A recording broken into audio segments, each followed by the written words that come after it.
if I fall again, will you come back to me? Will you come back and set me free?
jungle, mid, ADC, and support at different parts throughout the season. What's up? What's up? What's up?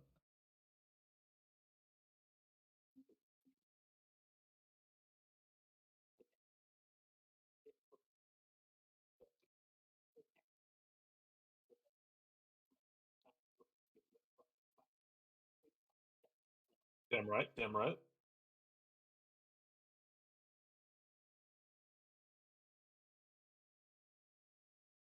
What's up? Yo, Woojin is muted. I'm lucky. Is he muted? I hear him fine. I was muted on No. what's it called? On I stream muted mods? myself on the other one So they too. did not hear you? It's oh fade. my god, that's It's so fade. funny. Quality. Yep. Great. Quality. So he literally said not scuffed power rankings, and it's already scuffed. It's already scuffed. Yeah. I didn't cross Yeah. my fingers. My bad. All right. okay, Well, it's anyways, welcome to Week 5 Power Rankings, everyone. I'll just say it again. Today we're joined by Ethan Sporadic, Chris X-Ray, and Chris Dopest. All right. Before we start power rankings, I just want to hear your guys' general thoughts on like how this week has gone. What were the biggest surprises for you guys, and like what was like totally expected as per usual. We'll start with Sporadic. I'm glad that Monsters Inc. 2-1 or whatever, so that Froggy Fighters get second place. They 2-1. Let's go. Yeah, 2-1. Sorry. Lost. Yeah, they lost again. Yep. I'm glad that they lost the game because we get second place. And the shocking factor was how fucking toxic Noah is. in game. Jesus Christ. Oh boy. Everyone can see it on like everyone else's perspectives, but you only see it like once on the Liga, so like no one else has any idea. Perfect. All right, how about you, Chris? Dopest. God, I'm gonna have to. no real surprises on my side. I guess we were kind of rooting for the devs to actually beat Monsters Inc. Because it didn't come down to time, but thankfully we had lower average game time, at least for the games we recorded, so we still got first seed, so let's go. But all of Okay. over. Otherwise, I pretty much expected everything else to go the way that it did. No surprise for me, at least. All right, and Mr. X-Ray. Honestly, no big surprise for week 5. But honestly, just a really good regular season. I'm excited for playoffs. All right, and with that, we'll move into the top lane power rankings. Before we start, keep in mind, 3 of our power rankings are based on overall me and the 2 Chris's, and then Sporadics is based on week 5. So if you're looking for a more like accurate reflection of week 5 games, then I would go to Sporadic for that. With that, we'll start with number 10 on our top lane rankings. And we all know who it is, the Tupperware Titans top laner. And I put Tupperware Titans top laner because it was Bricks, but then like in the very last week, in week 4, they used Casey. So, whether it's Bricks or Casey, sorry, I think you're going to be here for Tupperware Titans top laner. I have nothing to say besides, I don't know, top lane's just not it for that team. Yep. Nothing to really say else. Yeah, all right. And with that, we'll No go flames to Bricks, no flames to Bricks though. I will say because I think he played better than his rank suggests. Well, you also gotta take into account though that like this guy is a lower rank and he signed up for a tournament against higher ranks. Like that takes. He got balls. Yeah, that takes balls. Go like, okay, I'm gonna play against these guys. I'm gonna get better. So like, I don't have any flame for the guy. Agreed. I respect it. No, yeah. Like what? He's bronze 1, and the next lowest top laner is Milky Jugs, who like played like 2 games. And other than that, like the next highest top laner or lowest top laner is Chris, which is gold 4. That's like a whole like division of difference there. So like, considering things, I think he actually played like pretty high, like much higher above his level than what everyone is expecting him to. So, yeah. With that, we'll get to the rankings that actually do matter. And since this is overall, I put Mug Maniac's top laner, and whether that's Milky Jugs or So Much Dog, I think this is actually where they belong. Sorry. And it's for the same reason as the Tupperware Titans top laner. I just feel like Whoever plays top lane in Mug Maniacs, unless they're playing Ornn, they're just not effective in the game. Like, for the most part, I would say. I think KC is having it rough transition because he used to play top, but it's kind of rough for him to transition from jungle back to top. But like also playing like both roles in between. I don't know. Um, Yeah. Anyways, other than that, and then Milky Jugs and So Much Dog, same thing, right? Both same team, just different top laners. Do you have it? You guys have anything else to add? I mean, not really. I think that Asteria's team is not geared towards top lane, and so like,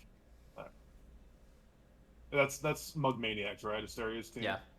Yeah, it's not geared towards top lane. Like that's not where they're winning from. Like he just wants to put them on a tank, and so it gives them very little like ability to show how good they are.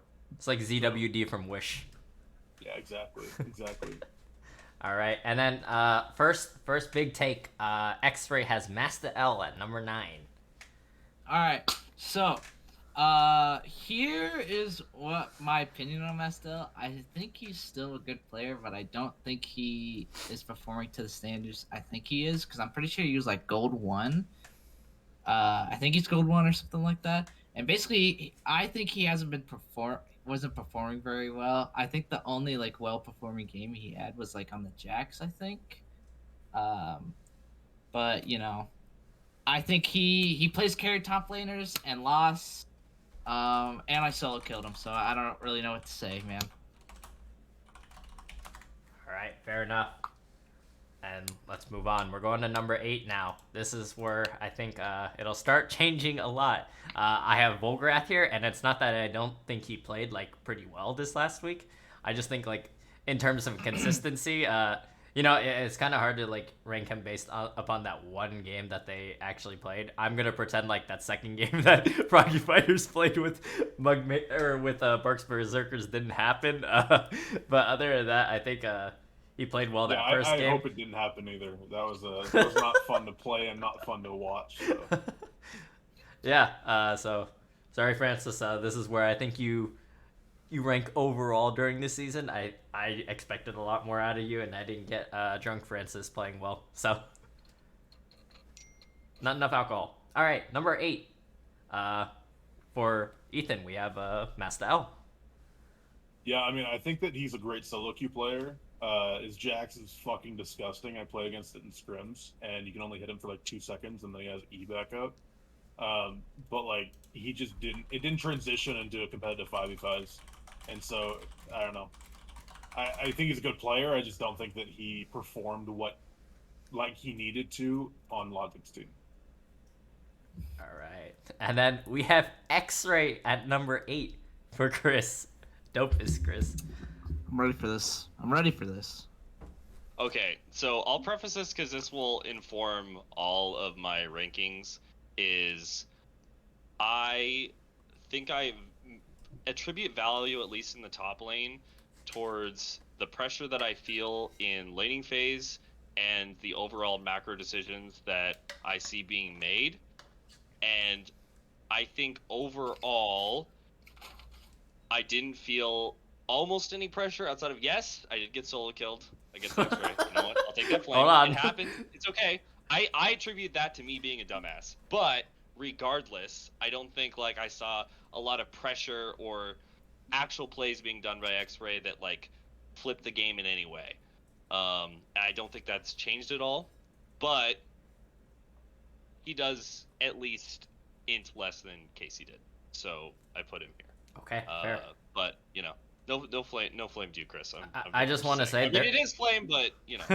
I just want to say there's no higher value than locking in Ornn every single game just to give your team items. So yeah, and so it's just like I don't know. I don't value or respect that, even if that's also what the job that I mostly fulfill on my team.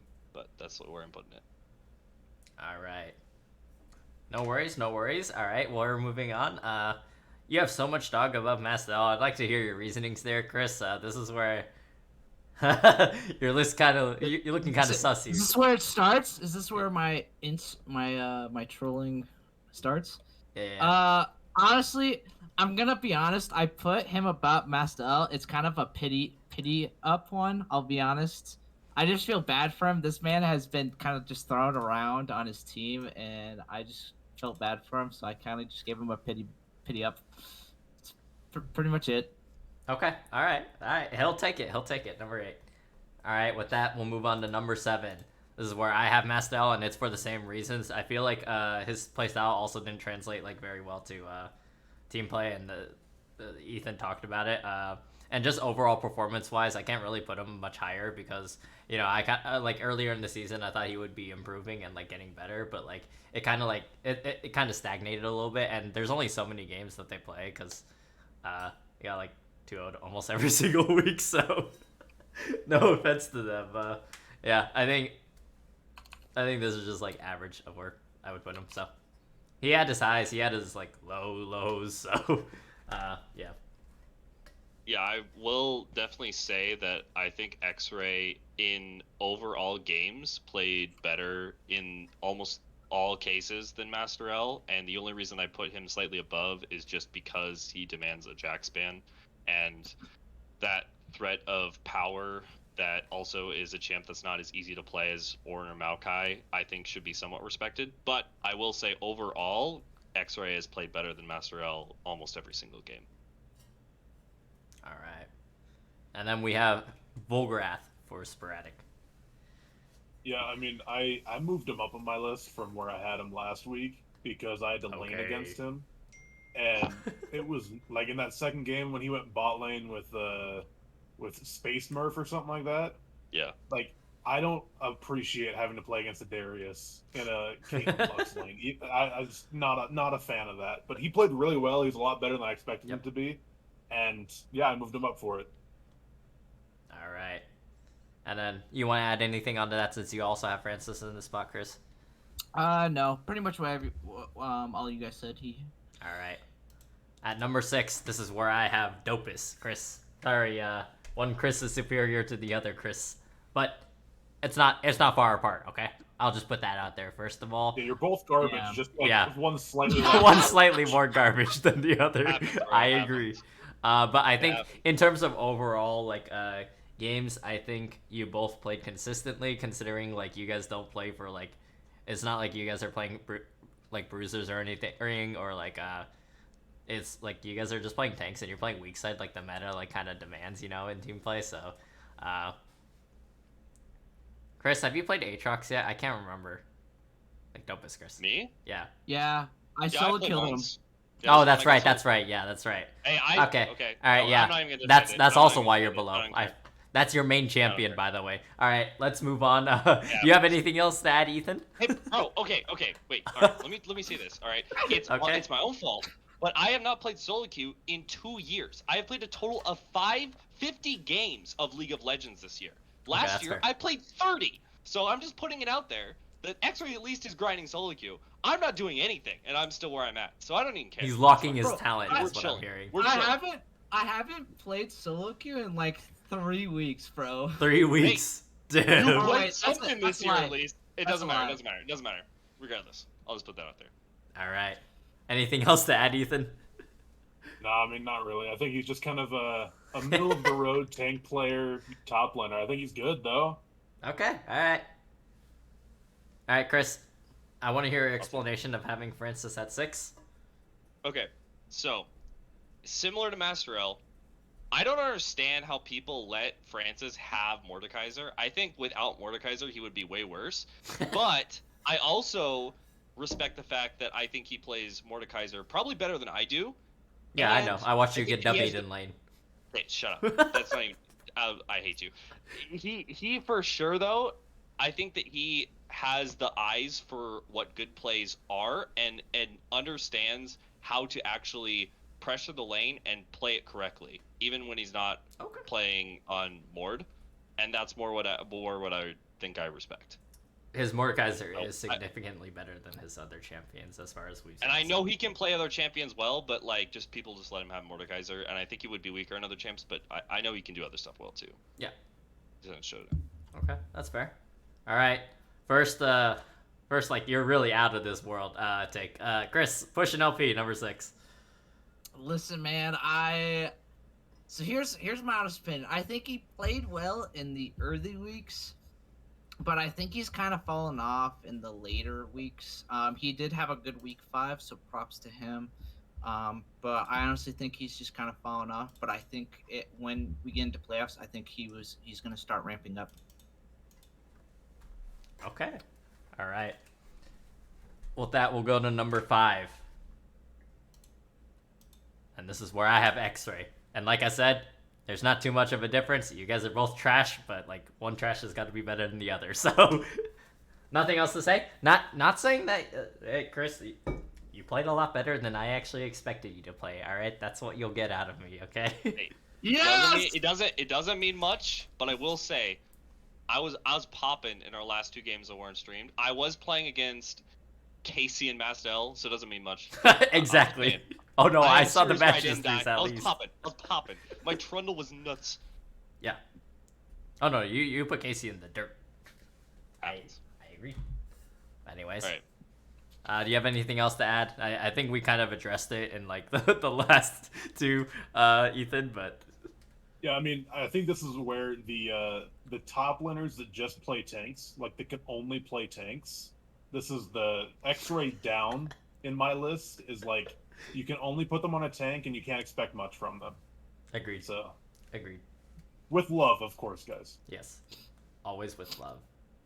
Well, the good thing is, for some reason, you guys are both agreed on Chris. Both Chris's agreed that Dopus is number 5. Yep. I guess I you just guys. didn't troll and put Push and LP below me. Okay. All right. Respect. All right. Why do you think Chris is number 5? X-ray.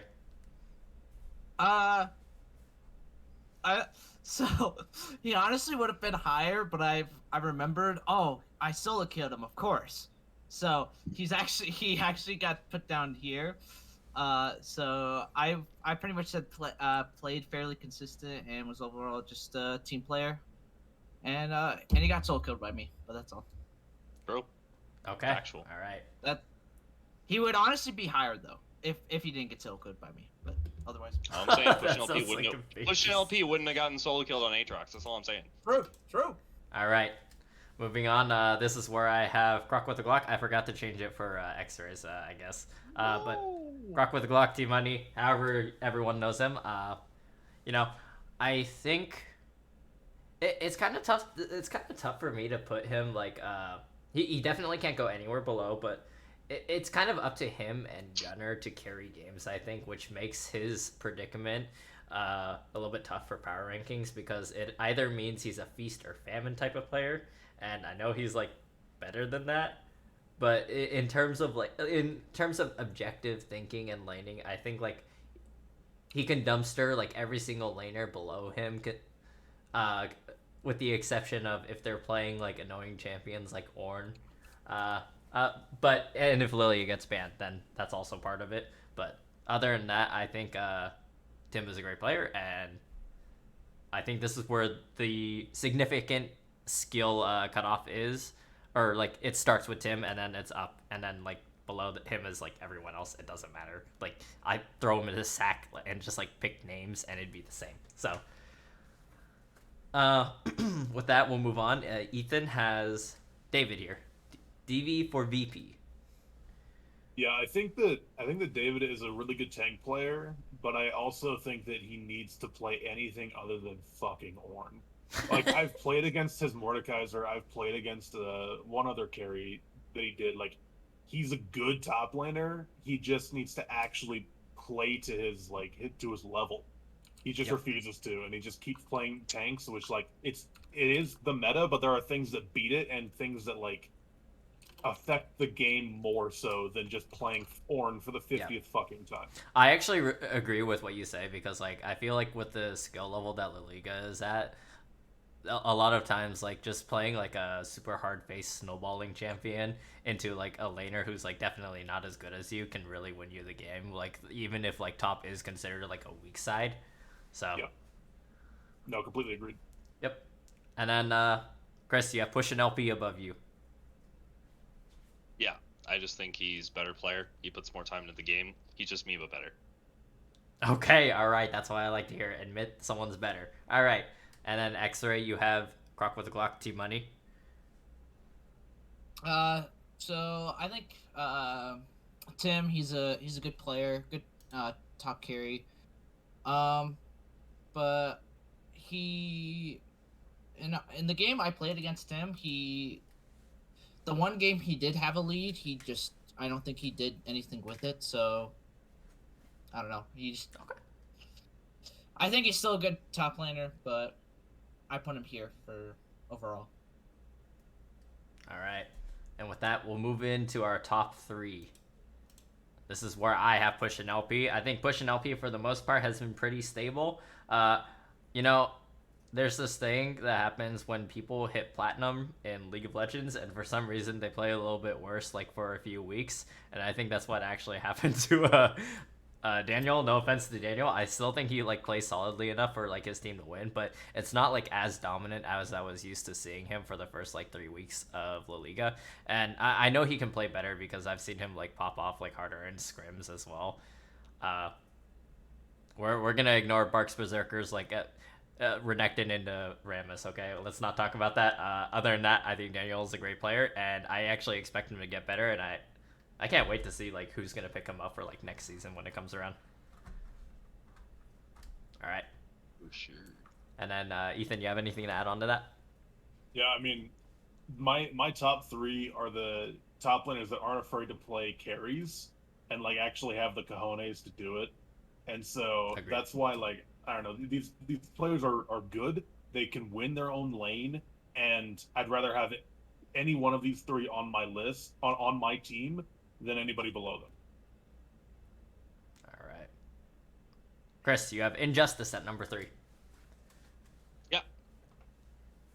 Uh-huh. I think he's good.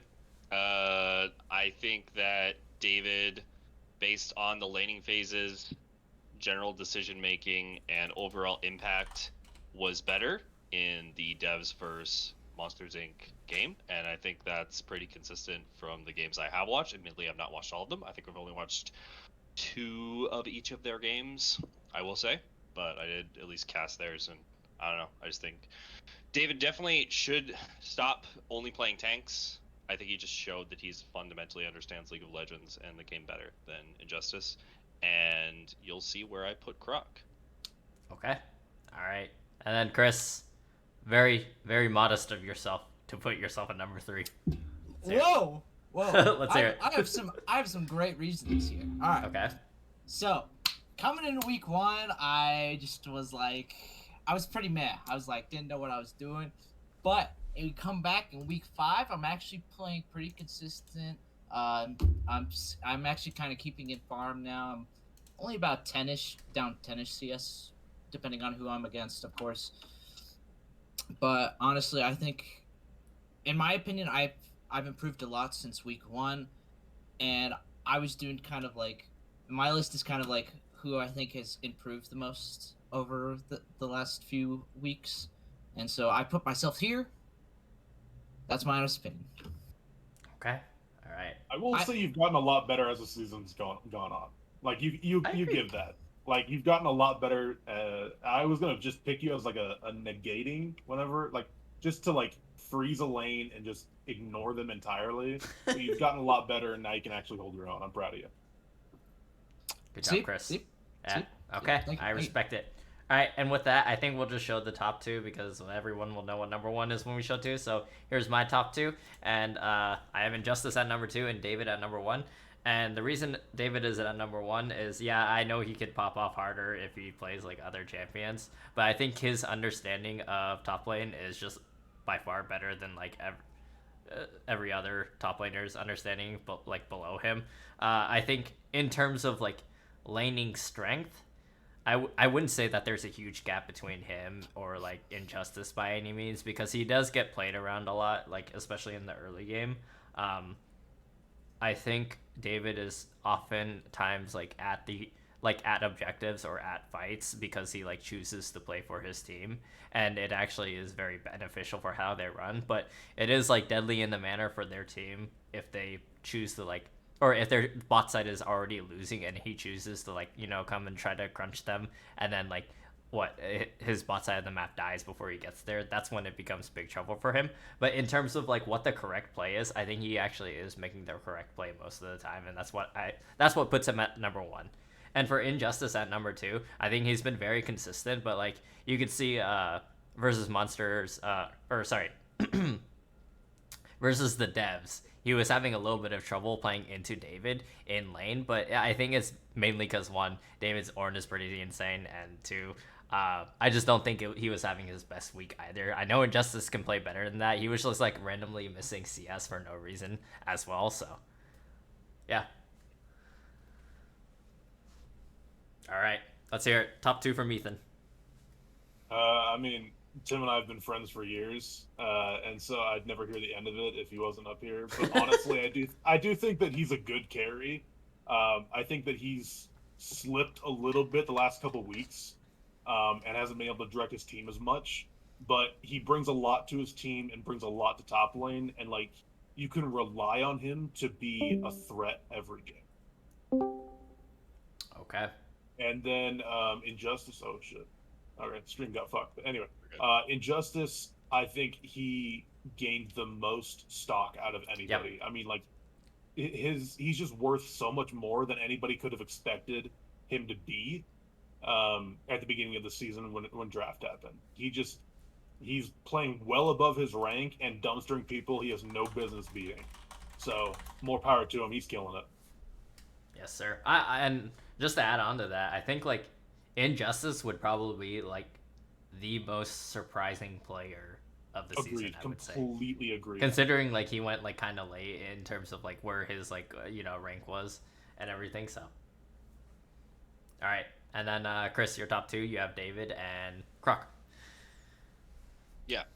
I think David is really good and realistically maybe should be number one, but I think that of all the games that he's shown, because he only plays tanks and he doesn't want to be super assertive, it limits his impact individually on the game. And I did also definitely see some uncharacteristically bad decisions, like some of his deaths to ganks were really questionable. Some of his decisions of how to use his ults for engages were kind of questionable and seemed a little desperate. Now, to be fair, I think a lot of the game outcome was on his shoulders, so he's probably under a lot more stress. But I don't know. I just think, like, of anyone that I've played in this league, I think Tim has the highest potential to be an absolute maniac and just destroy a game solo. I think the only other person that's scarier than him is like Setup and Rob, but individually I just think he's fucking crazy and very rarely is just turbo inting. And luckily he did in our match. After he got his lead, he just didn't do anything with it. But every other game that was not against me, he's just turbo dumpstered everyone, and I think he will continue to turbo dumpster everyone, especially laning wise. I just think he's a step above both Injustice and David. All right. And then for Chris, you have David in Injustice. Yeah, so, David, I honestly just think he's really consistent. He's been consistent all season. So I just put him at number one because he's, doing his job. Even though he's a tank player, he's consistent, he does his job, and he wins games. And then Justice, like, Ethan said, like, he's someone new, joined the league. No one really knew who he was. He joined the league and shit stomped on almost everyone, and it was kind of insane. Yeah. So, yeah, I think David is still the better player, but I think Injustice is definitely right behind him. All right, perfect. I will also say, I think the only problem with Tim is he just likes playing some weird whack-ass shit for no reason. Like, he, hardened on the Bel'Veth. That Vayne game he played was atrocious. Like, he just, decides to just kill himself in draft for no reason. But then, when he makes, really good, meta picks, he is just a force to be reckoned with. So He picked Vayne. He picked Vayne in our game for some reason. I don't know why, but... Probably trying to stomp you. Yeah. He was trying to stomp me, but I'm playing Maokai. I just sit back and don't do anything. Yep. So And unlike Alright. me, who has really strong solo lanes, so I can just sit and be a little bitch on tanks, he actually needs to have force in the game, and I think Nate is the wrong pick there. All right. Well, that concludes top lane rankings. We're moving to jungle rankings. Before I start jungle rankings, my God, I am never having two Chris's at the same time on power rankings again, guys. This is a nightmare. I gotta start calling one of you guys by your league name. You can Okay. call him Chris, and you can call me Dopus. I'll just call you Dopest and X-Ray from now on. Why don't you just Okay, call them sure. by their names, Dopest and X-Ray? Yeah, that'd be so much easier. Exactly. Yeah, there we go. That's what's happening. All right, we're gonna start number 10. I have Mug Maniac's Jungle. And yeah, Dark Juice, he might have had that one like okay week. My God, I can't say, like, I've just seen so many mistakes of like just Mug Maniac's jungler just not ganking lanes, and that's the biggest problem, is that they let themselves get out ganked. They focus too much on farming, and they just let the enemy jungler make plays everywhere across the map. Like, I would say, like, on average, they probably like get ganked about like 5 times. They're like their laners. They get ganked about 5 times before a Mug Maniac jungler decides to like make a play. And so from there, that's like the biggest reason why I have them 10th. It's just like a very big like jungle difference, and there's just like no pressure applied onto any of like the opposing lanes at all. So, and then Ethan, you have so much dog, which is probably for some similar reasons to me. Yeah, I mean, I think that I played against him in a customs, and the man actually like dicked on me with Irelia, but jungle's just not his role. He should definitely be a top laner. He should definitely be putting top lane. Whoever's his captain is fucking up. Yo, Casey's got mechanics. He just needs to use them, dude. To be fair, yeah, I think Casey needs to work on a lot of stuff, but he's definitely a little bit better of a top laner than jungler when he's not turbo inting. But I do think that the only reason he was played jungle is because there was some mix-ups with their availability, I think, on Dark Juice, so they kind of had to play him jungle because they only had Milky Jugs. So to be fair to Casey, it's not really his choice or a serious choice there. All right. And then we have Germ BM. I know what Chris is going to say. He's going to say some shit like no comment. Or X-ray. Yeah. All right. Let's move on. Number 9. This is where I've kind of cello. And it's not that I think kind of... Okay, all right. Hear me out. Kind of cello. It's not that he's a terrible jungler or anything like that, but sometimes he'll grief himself with like these really weird ass picks like Nautilus jungle. And I don't know. Like, yeah, it's like semi-viable, but the thing is, when he's playing Nautilus jungle, he does not gank or like make early plays. Like, he's got a level 3 if he's gonna play Nautilus, or like even level 2, honestly. Like, he's just got a chimpanzee monkey out if he wants to like win on that pick. And I think for that reason, that's a big part of why he's low. I think he just has I would say he has a lower understanding of like what his champ needs to do in order to win games. But like in terms of like basics of like jungling and pathing and like where he should be clearing, I think he has that part down for the most part. So, all right, and Ethan has Germ BM as well at number 9.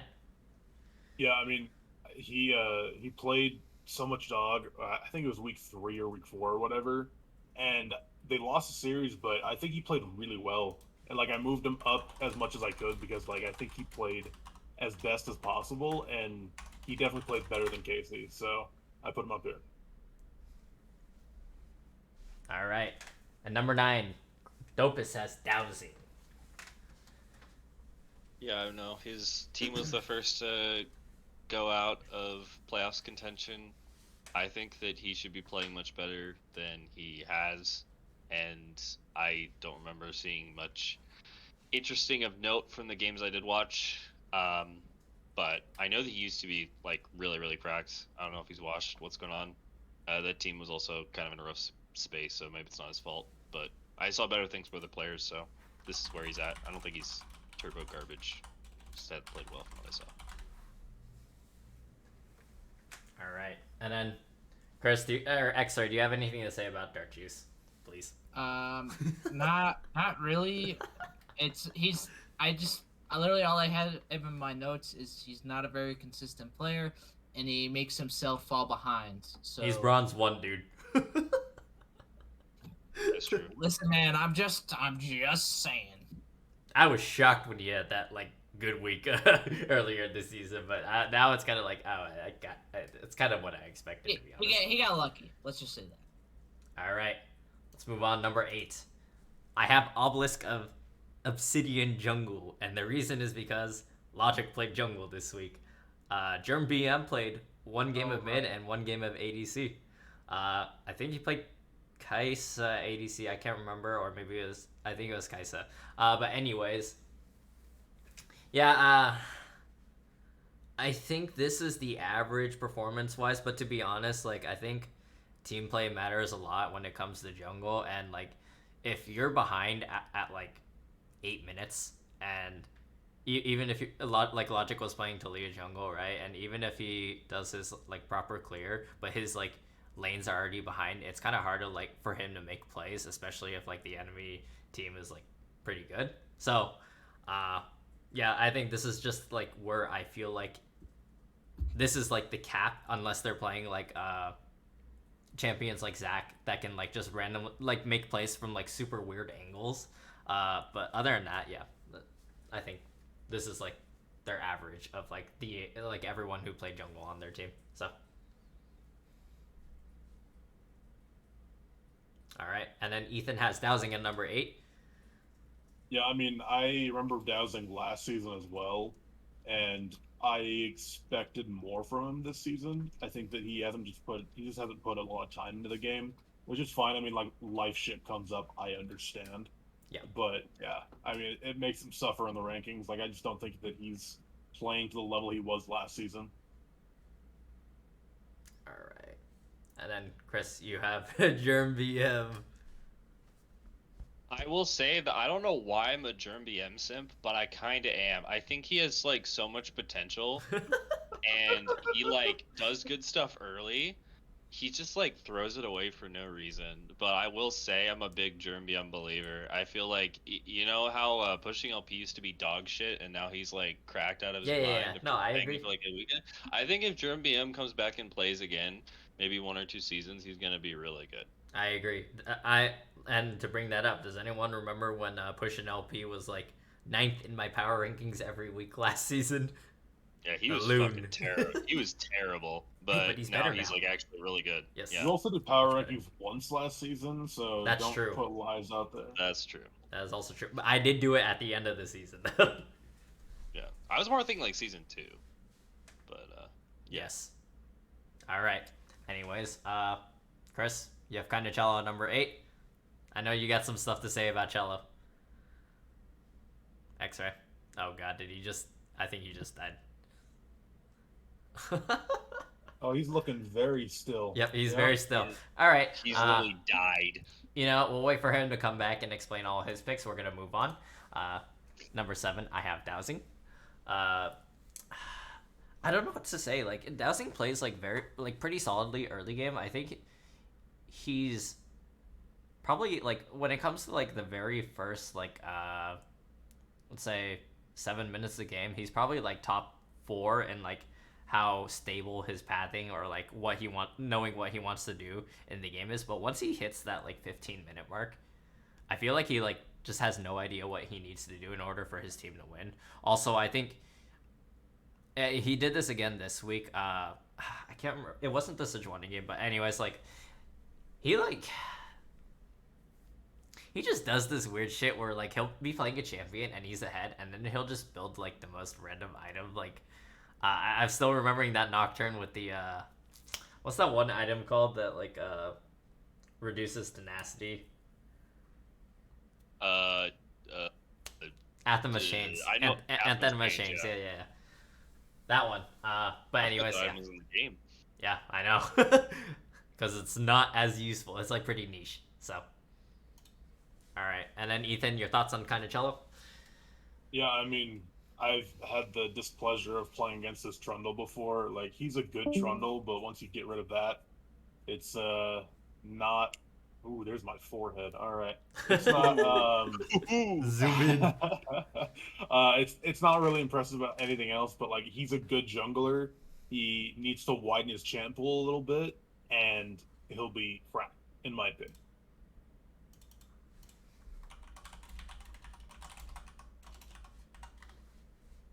All right. And then going back. Chris, you had the pleasure of seeing Baritol play jungle this week. What do you think? I will say this with the utmost respect because he is kind of being forced into jungle due to Froggy Fighter's situation.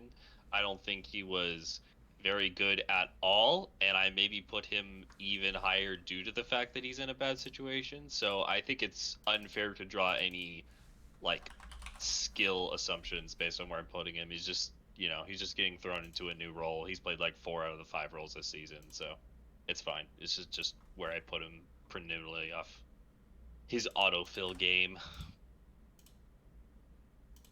All right. Oh, now we have Alturas, I guess. He's here to save the face cams. Ah. I hope you're not going to get put in different spots though. So we'll see. All right. You Anyways. should try to explain. Yeah. That's a great idea. Yes. All right. Oh yes. Hold on. As soon as Garrett actually like shares his face cam, my God, he's probably putting pants on or some shit like that. Dude, I wish I was pantsless right now. That's too much information. All right, while he's doing that, I'm gonna move on. Number 6, this is where I have Baratel, and for like, hey, I don't think I've ever seen Baratel play Maokai jungle before, but you know, it wasn't bad like the first time like I saw it. In Baratel's defense, I forced him on Maokai jungle. Okay, so all right. That's on me. I was take gonna full say. responsibility for that. I was like, I know Baratel can play a lot of other champions besides Maokai. I was just like super surprised he chose to pick that. So, all right, it's Ethan's fault. Sorry, Baratel. All right, Ethan, you have Giuseppe Hack at number 6, and yeah, face camps are messed up. Garrett is now where. Oh, okay. All right, bye, Garrett. Okay. All right, bye, Garrett. Yo, nice haircut, by the way. All right, we're good. All right. Anyways.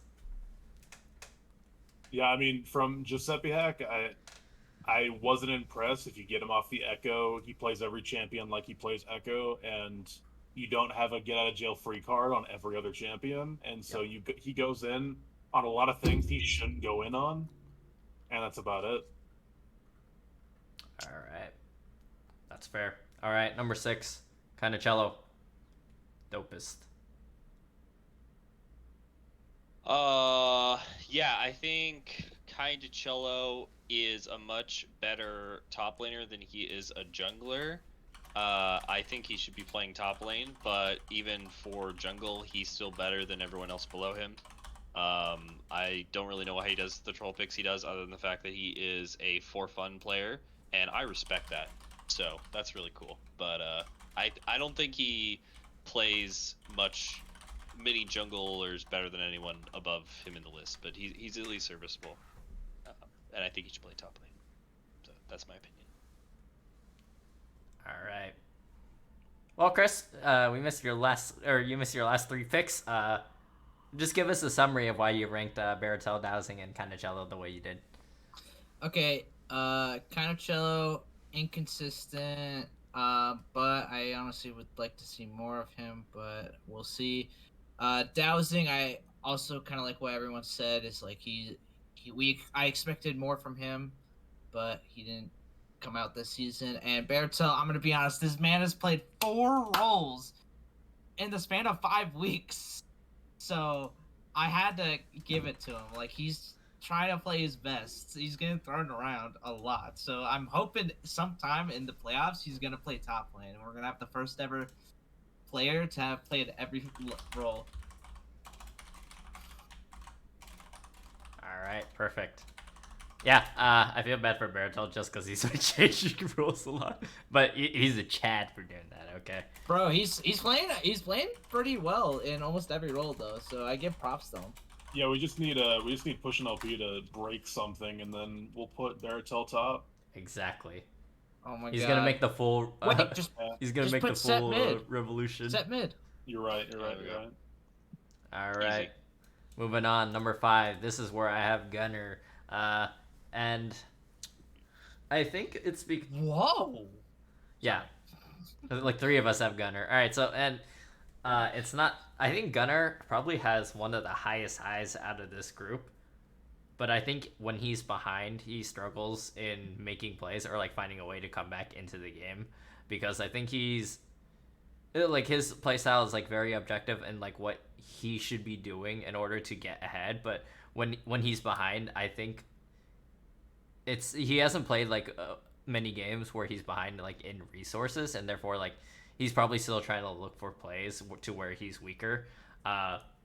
That being said, he plays very strongly to like one side of the map anyways, and if that side doesn't pan out as well, it becomes trouble for his jungle pathing in general. So I saw him smurf, like completely smurf the hell out of Mugmaniacs one week, and then I watched him get shit on by women respecters the next week. Besides the Udyr game, which was kind of like I don't know. There's not really too much you could do during that game when Kassadin was like wiping everyone off the face of the planet that game. So yeah, I think Gunner will could possibly make a comeback in playoffs, but I think Froggy Fighters is shutting him down.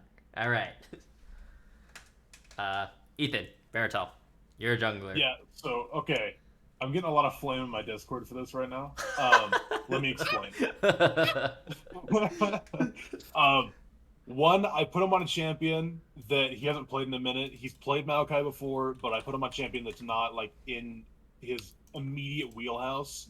Two, I had to go off the only time I've seen him jungle, which is these 2 matches and, like, 1 practice game beforehand, because we had all that shit go down. And so I put him here because jungle is also a very stacked role, and I couldn't, in good faith, put him higher based on just what I've seen. I think he's going to go higher. I think he's going to be better than a lot of these junglers, but that's why I put him here this week and in this rank. Okay, all right. That's fair. Hey, when Baratel pulls out his other champions, dude, it's going to get spicy. All right, you guys have anything else to add on to Gunner? We'll start with Dopest. I think that the only problem with Gunner is he just puts all his eggs into ganks when it's not necessary. You can just look at the game that he played against me where basically just didn't allow me to play the game. And I mean, that's fine, but I don't know why you would do that when based on the champions I was playing and where the win condition on our composition is not where I'm at. So I think he just turboed through our game just doing that. And I've seen other times too where he just fucking like I even checked like there's time where he's just sitting in a bush for like almost a minute, just not like farming or doing anything, just like looking for a gank angle. And I don't know. I think he could just do better by just reprioritizing his time. But I think he at minimum is smarter than everyone below him in terms of like what his role is in once he's like in team fights and stuff, like, you know. All right. X-Ray, anything to add to that? For me, honestly, not really. I think he's pretty consistent when he's ahead, but when he's behind, like you said, like he kind of struggles. In the game I played against him, I killed him under tower, getting dived 2v1. So that's all I'm gonna say. Okay. All right. So. All right. Let's move on. Number 4. Sorry. This is where I have Giuseppe Hack, and let me explain. Giuseppe Hack. You actually would have been number 3 if not for your performance on Diana. In the early game, it was a crime to let Mordekaiser get away from tower. Or let Injustice on Mordekaiser get away from that tower. You literally just let him walk back when Ornn is pushing in the wave, and it's literally a free dive. Yeah, maybe at most you get his flash, but the thing is, like, that's so big in terms of, like, delaying backs, and then Ornn's able to, like, deny it 1 extra wave. And you already saw Trundle on bot side of the map, too, is the big thing. So, yeah. That and then I think that along with, I think you still need to figure out how to play a little bit better with It's Time for Change or ADOD, whatever everyone knows him by, right? Gabe? I think your guys' synergy is still like not as on point as it could be, because I feel like, yeah, maybe you guys made like 1 or 2 plays with Yasuo Diana in the top lane, but I feel like you could have like done it a lot more, to the point where like you snowball the heck out of your top side, and then it doesn't matter if your bot side is losing that one because they're playing Ashe, right? Anyways, so maybe you just throwing R's from like base or whatever, right? It doesn't matter. So that being said, Giuseppe Hack game 3 was fucking insane. Uh, I just think that you guys didn't push hard enough when you knew that the enemy team was scaling. So, but other than that, good job. I think 5 and up is like the clear, or like, as long as Baratel's on Maokai, 5 and up is the clear gap. So, that's where it'll be. Yeah, that's all I got to say about that one. Ethan, you want to talk about Gunner? Yeah, I mean, I think that his schedule alone makes it hard, just like as a player. And so this is a little bit more like out of game thing, but from what I've heard, his schedule, I mean, I know that he has like a job and all of those things and like all those weird adult things, but like, I think it makes it harder for his team, and I put him lower because of it, honestly. Which Damn. sucks, but I don't know. Fair. I think he's a good player, though. Just get him off Warwick, and he's a pretty run-of-the-mill jungler. All right. And then at number 4, both Chris's have GYX. I think that if I was being 100% objective and factoring more the entire season, that Jix should probably be above Giuseppe. But I was blown away by his game 3, even if he was a turbo griefer a lot of game 1 and definitely game 2. Outside of that one engage that he kind of tried to salvage when he got jumped on to give Yasuo that ult. That was pretty nice, good salvaging. But I don't know. I thought his Sedge game was very impressive, and probably the most impressive, like, just mental jungle game I think I've seen play. That's not just like Eldaho or Solpan just giga gapping like super hard because they're just better. But I don't know. I just thought Giuseppe just played like way better than I ever expected him to, and that just gave him a little bit of a bump. So he'll be right above this in 3rd place. But yeah, I think Jix and him are both really good. Yep. I stand them both. Also, the fiddlesticks on Jix. Oh my god, it makes me so happy to see somebody play fiddle. Yeah, you better be playing that this season. It's not happening again next season. I know. All right. Exo, you got anything to add to that? Not really. I just think my teammate, I think he's a good player. I think he's grown since the start of the season as well. And I honestly think he's gotten a lot better mechanically. So props to him. And I think this is where he belongs. Hopefully he can get higher next week. All right. With that, we'll move on to number 3, and this is where I have GYX. Man, you guys call it Jix. He already said it's not Jix, I'm pretty sure. What but is anyways, this supposed to be? I think it's I'm just just gonna call him GYX. Onyx. Yeah, I'm just gonna call him Onyx. I don't give a fuck. Riley. All right. But anyways, I think Riley, in the final week, he convinced me enough to move him above Giuseppe Hack. But to be honest, I don't think the skill gap between them is like very significant, anyways. And if I just like flip flop them, it wouldn't really matter to me, honestly. But I think both of them have played pretty consistently. I think just GYX Riley has been better on his signature champions than I saw from Giuseppe Hack on Ekka. So his Viego is pretty nasty. I'm not gonna lie, it's pretty nasty. So yeah, you gotta ban that shit if you're playing into him.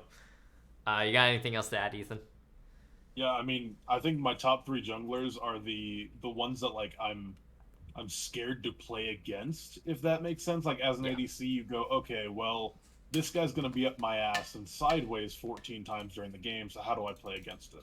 And I think the top 3 junglers right here, like those are the ones that I have to draft for and worry about. And so yeah, I think that's why GYX is up here. I think he's a really solid player, and I think that especially his Viego is just fucking nutty. Yes. All right, and then I suppose you guys have like a similar like reasoning for Giuseppe Hack. Chris already, Dopus already talked about it a little bit. Do you have anything else to add on to Giuseppe Hack, X-Ray? Nope, not really. I think he's just play well.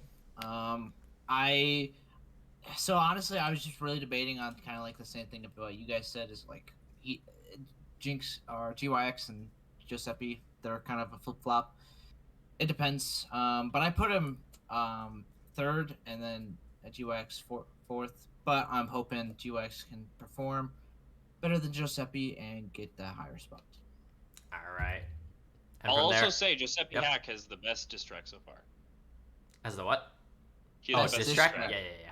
Yeah, Agreed. I thought Sulpan's was the best at first, but then I listened more to the Giuseppe one, and honestly, I don't know. Just it's kind of an earworm. I think it's more crazy you listen to either of them more than once. I don't know, bro. I kind of dig it. Chris is vibing. All right. I was vibing. And with this, we'll just show the top two. I think there's no question about it. Sulpan and Eldo, number 1 and 2. And for me, I don't think it even moved. What at- a surprise! at all during this. No Yeah, one what a ever expected surprise. this. Yeah, we just watched Eldo run all over Crocs with Glocks. So this is last week. So, but I mean, Sulpan, he was trying to do his best. But the thing is, like when your Senna's running double sheen items, you lose those ones. There's no damage. So, yeah. Hey, but I think this is like very consistent in terms of like where things have been. I think probably like jungle has been like one of the more consistent roles overall. So, yeah. I have nothing else to add besides like they played the game more correctly than the other junglers do, I would say. Yeah, I will stand Eltaho, and I hope whenever we do play Monsters Inc. that he gaps him because I think he can. But I do think that Sulpan needs to be at minimum held above him, if only to just make Monsters Inc. a team. One, to have the balls to draft that team, and two, to actually just like make it work really well. And I think a lot of that is on his back. I think he makes everyone, his solo laners and his bot lane, function better than they would in isolation. And overall, his value is just really insane, just out of game, on top of being so good in game. All right. Yeah, I mean, to add on to that, I think that Eldaho is like, he's a really good player, and he's playing 5D chess with the enemy jungler the entire time. But Sulpan is able to just like control his team and move them around, and he's just able to control the game a lot better than Eldaho is. But they're both amazing junglers and amazing players, so yeah, nothing but respect. All right. And then XR, do you have anything to add on to him? Not really. I think Sulpan is the best jungler, but I think Eldaho is definitely someone who can contend with Sulpan. But I think until like Sulpan either has like a bad game or something like that, I don't see a way Eldaho can really surpass him right now. But that's just my prediction. Fair. Eldaho is cute, just to answer the chat, though. I'll give him that. Yeah. Oh, he is Yes. hot, IRL. Not gonna lie. All right. Bro, Moving on. Let's go to the mid lane rankings. I think this is where things become very, very interesting. So Oh boy. we'll try to like go a little bit quicker. This is taking a while, but let's move on. Number 10. There's no question about it. Bucko Diff, he got gapped in every single game he played, except for when he played a game of Seraphine, which is his signature champion. I don't know if anyone else has anything to add on to that, but yeah. And I'll just show number 9. Sorry, I have Flash of Night here. Now hear me out. Flash of Night had like 3 games where he was smurfing on everyone, but I think that's more from a situational standpoint to where he was allowed to succeed by either A, the enemy team is inting, or B, like I like, or B, I don't know, like he just had like the game of his life. Not saying that like those 3 games he didn't play well. He definitely like smurfed on them and shat on their faces, but in terms of like his highs and like his lows are really low. Like those two, like the last like 3 games, the 2 Galio games and the Vex games, my god, those were really bad. Like it was kind of scary. Sorry, Ben, but I think you've been working hard, but I think compared to like every other mid laner, and I think mid lane, like especially the middle category, is very tight, I would say. And when I say middle, I mean like probably like 2 to 8 I think that's like pretty tight. So I don't know what else to say. Yeah. And then we have Paul Nylik for you, Ethan. Yeah, I mean, I think Paul's a really good TF player. I think that as soon as you get him off of TF, he just becomes a second support for Rob, which I'm not going to rate very high. Like, I want him to play his own game, and I know Rob is over there cracking the whip and saying, "You do this, you do this." You're which- playing TF. You're playing yeah, Zillion. no, like that's how he wants to run his team. More power to him, but like you don't get the individual skill expression, and so yeah, I have to put Paul here for that. All right, that's fair. All right, Chris, you put Space Murph here. Ectopus. Yeah, I think I don't know. He just seems like a net negative in every game that he's in for the most part. Just a general liability, not just because of play, but also because the picks he wants to get put on and then offers very little value. No offense to him because I've never talked directly to him, so I'm sorry, brother. But I don't know. I was trying to think. I was just trying to find a way to justify to put him higher, and I found some things that were positive for people that are slightly above him. Though I don't think like there's a big gap between him and like the person that's directly above him. But Okay, fair. fair. This is where it's at. All right, and then X-Ray has Logic at number 9. Literally, all I'm gonna say, man, is I just don't think it was Logic's season. I think That's fair. he could have played better, but you know he just had some rough games this season, and so I just put him ninth because you know there was just better mid laners this season. So It's okay. But- Logic was having fun trying to make the around the world rule swap as well. I think he's like what? I think it was also 3 rules like Baratel, so pretty close. Barrichel's 4. Yeah. Oh, is it Baratel's 4? 4. Oh, that's right, ADC. I forgot. Yeah. Yeah. Well, never mind. A little bit behind Baratel there, Logic. Sorry. Yeah, 9. All right. With that, we'll move on.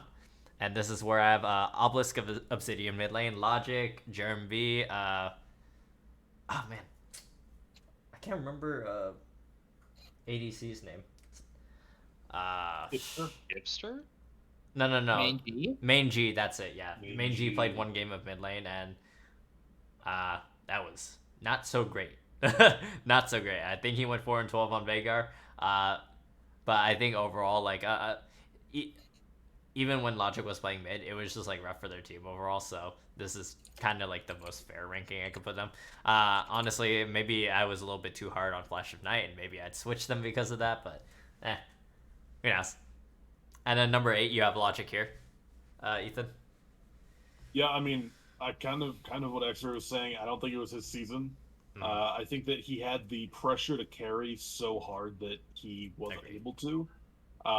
I think he really thrives whenever there's like another place that he can pivot to where he can get them ahead, and then he can be ahead, and like you can win the game through that. But yeah, I think that he just unfortunately had a team that he couldn't make anything happen with, and it just sucks to see. But best of luck next season, man. All right. And then you have Flash of Night here at number 8, Chris. And you said there's not much room between him and Space Murph. No, not really. I just think he is slightly better sometimes. I think he's played better than I expected from him. Like, he had like one Silas game that was pretty okay. I just know he was super not impactful most of the time, especially in our game against his team. But that's okay. You know, I think he had some good moments. All right. And then you have Donnie at number 8, X-Ray. So for Donnie, honestly, I'm kind of disappointed in him. I honestly think he should be playing better. So I put him at 8th because I think he could do better. So hoping that it could have that effect of like, you know, get ranked low, but do well like Smurf the next couple weeks. You know, that's my hope. All right. Yeah, this guy's drunk for sure. I know. I was like, yo, that's a take. All right. We're moving on. This is where I have Nylik at number 7. Ball.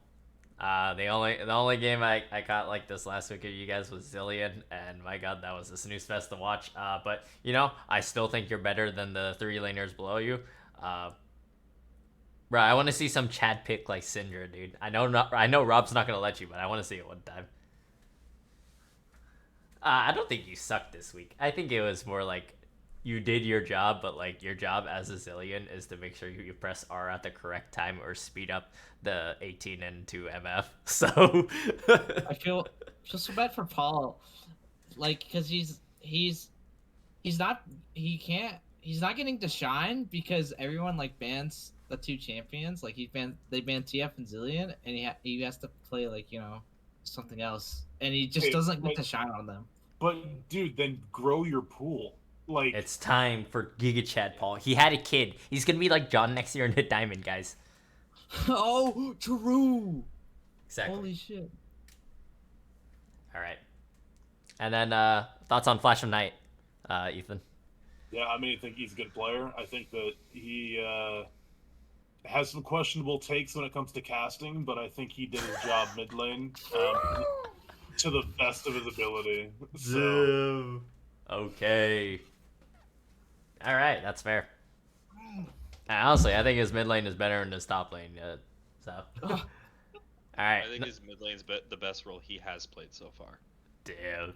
All right, number 7. You have Logic, Chris.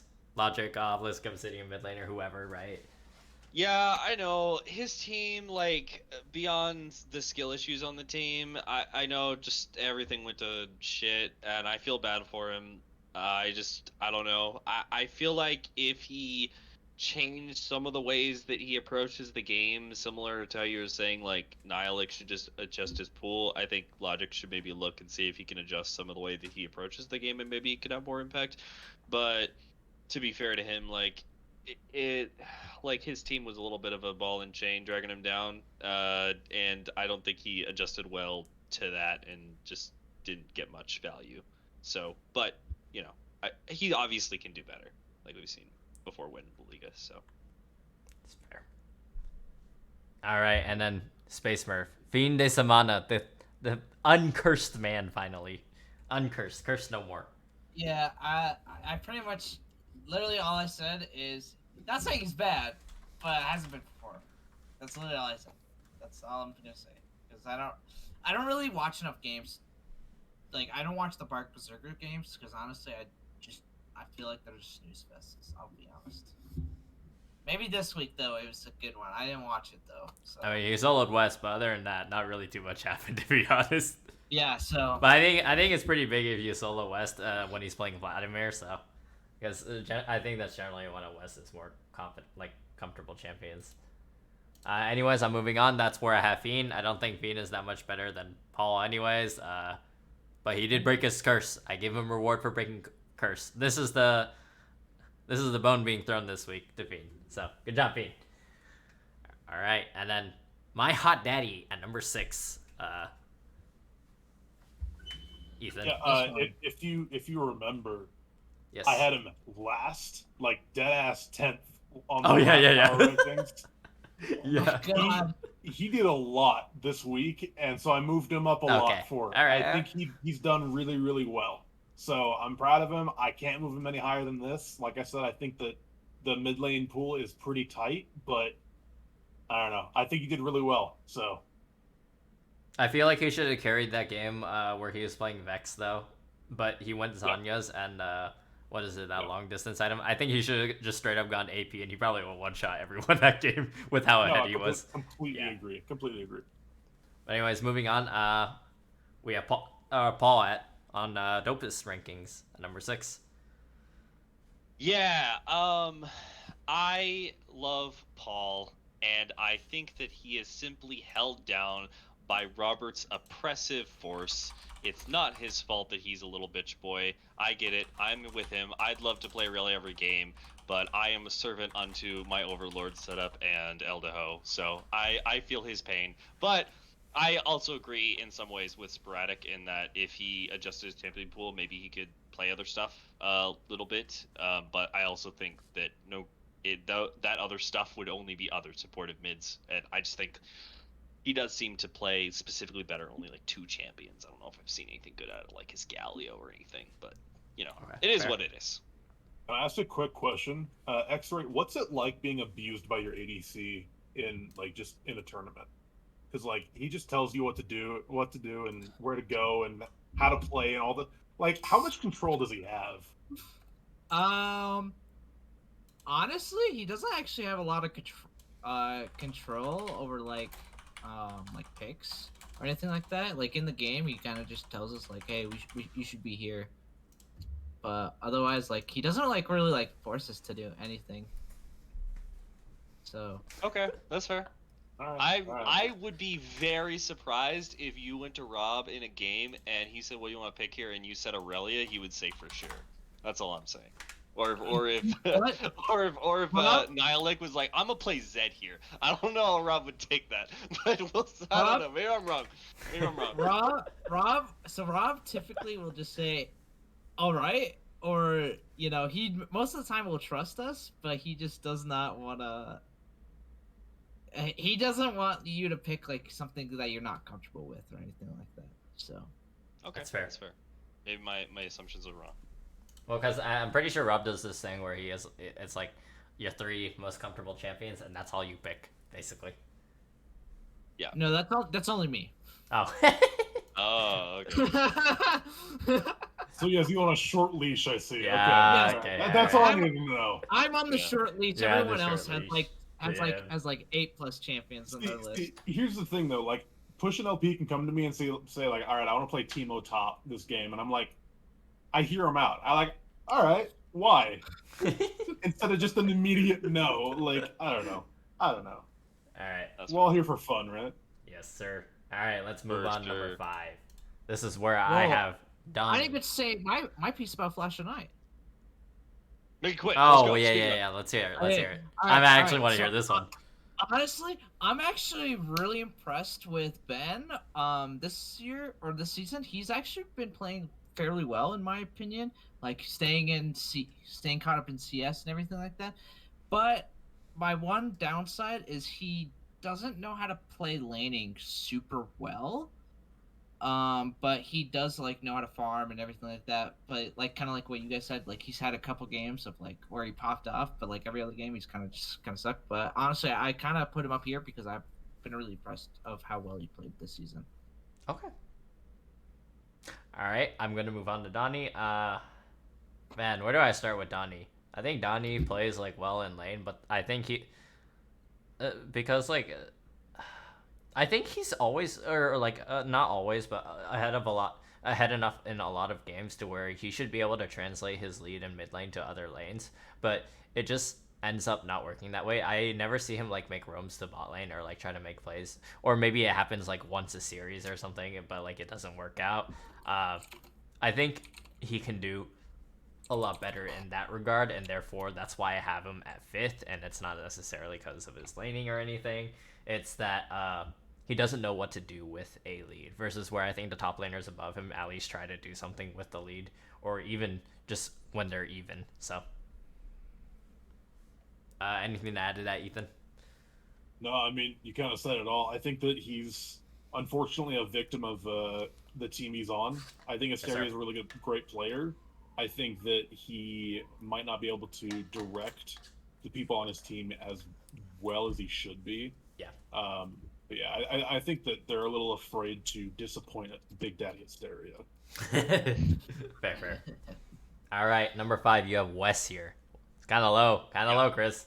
All I'm right. not gonna lie. So You're I will say, West deserves to be in the top 3, but he did like solo lose that game on Aurelia, but just playing super dumb. That's one game. I think, yes.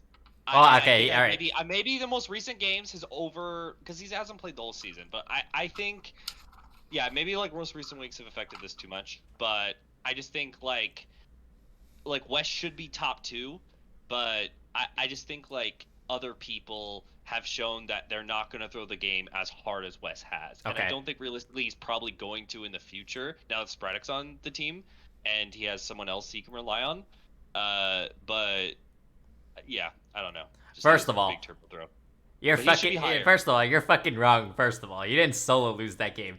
They had Okay. Veigar Lux bot lane into Yasuo Nautilus. Okay, How he are they didn't- supposed to okay, win he that wasn't lane? the They got only dumpster, reason. dude. He wasn't the only reason, but like I more meant like he is the pressure. He is like the win condition, and he should be able to solo carry that game. And he threw it all the way through like really stubborn, very bad decisions. I will say he And didn't play that. I don't. He didn't play well that game. I agree with that. Yeah, and I just haven't seen anyone throw that hard, and I don't think West can. And I love. Are you sure West. you I haven't think seen he's- anyone and I throw think that hard? he I've seen should be someone top throw that two. hard. Okay, all right, you know what? I don't take this flame. It's fine. He should be top 2. That's all I'm gonna say. He All right, should be. okay. I think he will be in Right. playoffs. All right. And then you have anything to say about Paul X-Ray? Besides he's your knockoff now. Honestly, I'm proud of Paul because he's constantly getting champions banned and he's still performing on like whatever champ he gets, like whether it be Galio, Zillion, whatever. I think he's performing pretty well, even though he is still kind of technically on a leash though. But he's playing well. Congrats to Paul. But yeah, baby nerf, but maybe it's a baby buff. All right. And with that, number 4. We all have the same person, and it's Gabe. Holy shit! And I'm going to give my 2 cents on Gabe, okay? And there's been a lot of trash talk, all right? You can't say the other person sucks, like they're terrible, and then you can't, and then just not push your lead, okay? First of all, like, I know you're better than this, bro. This dude. I think you can play better than this game. I know you can play better than this. And this is just a message, like, you should prove it in your gameplay.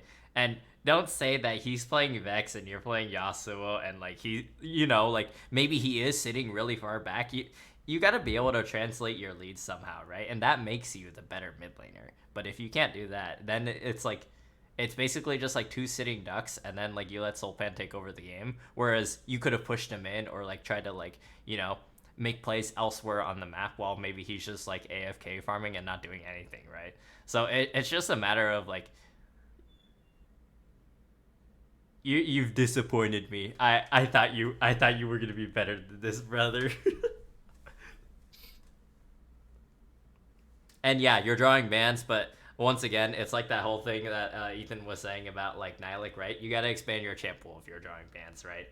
And there are a lot of other champions with your playstyle that I think would very, very much fit you.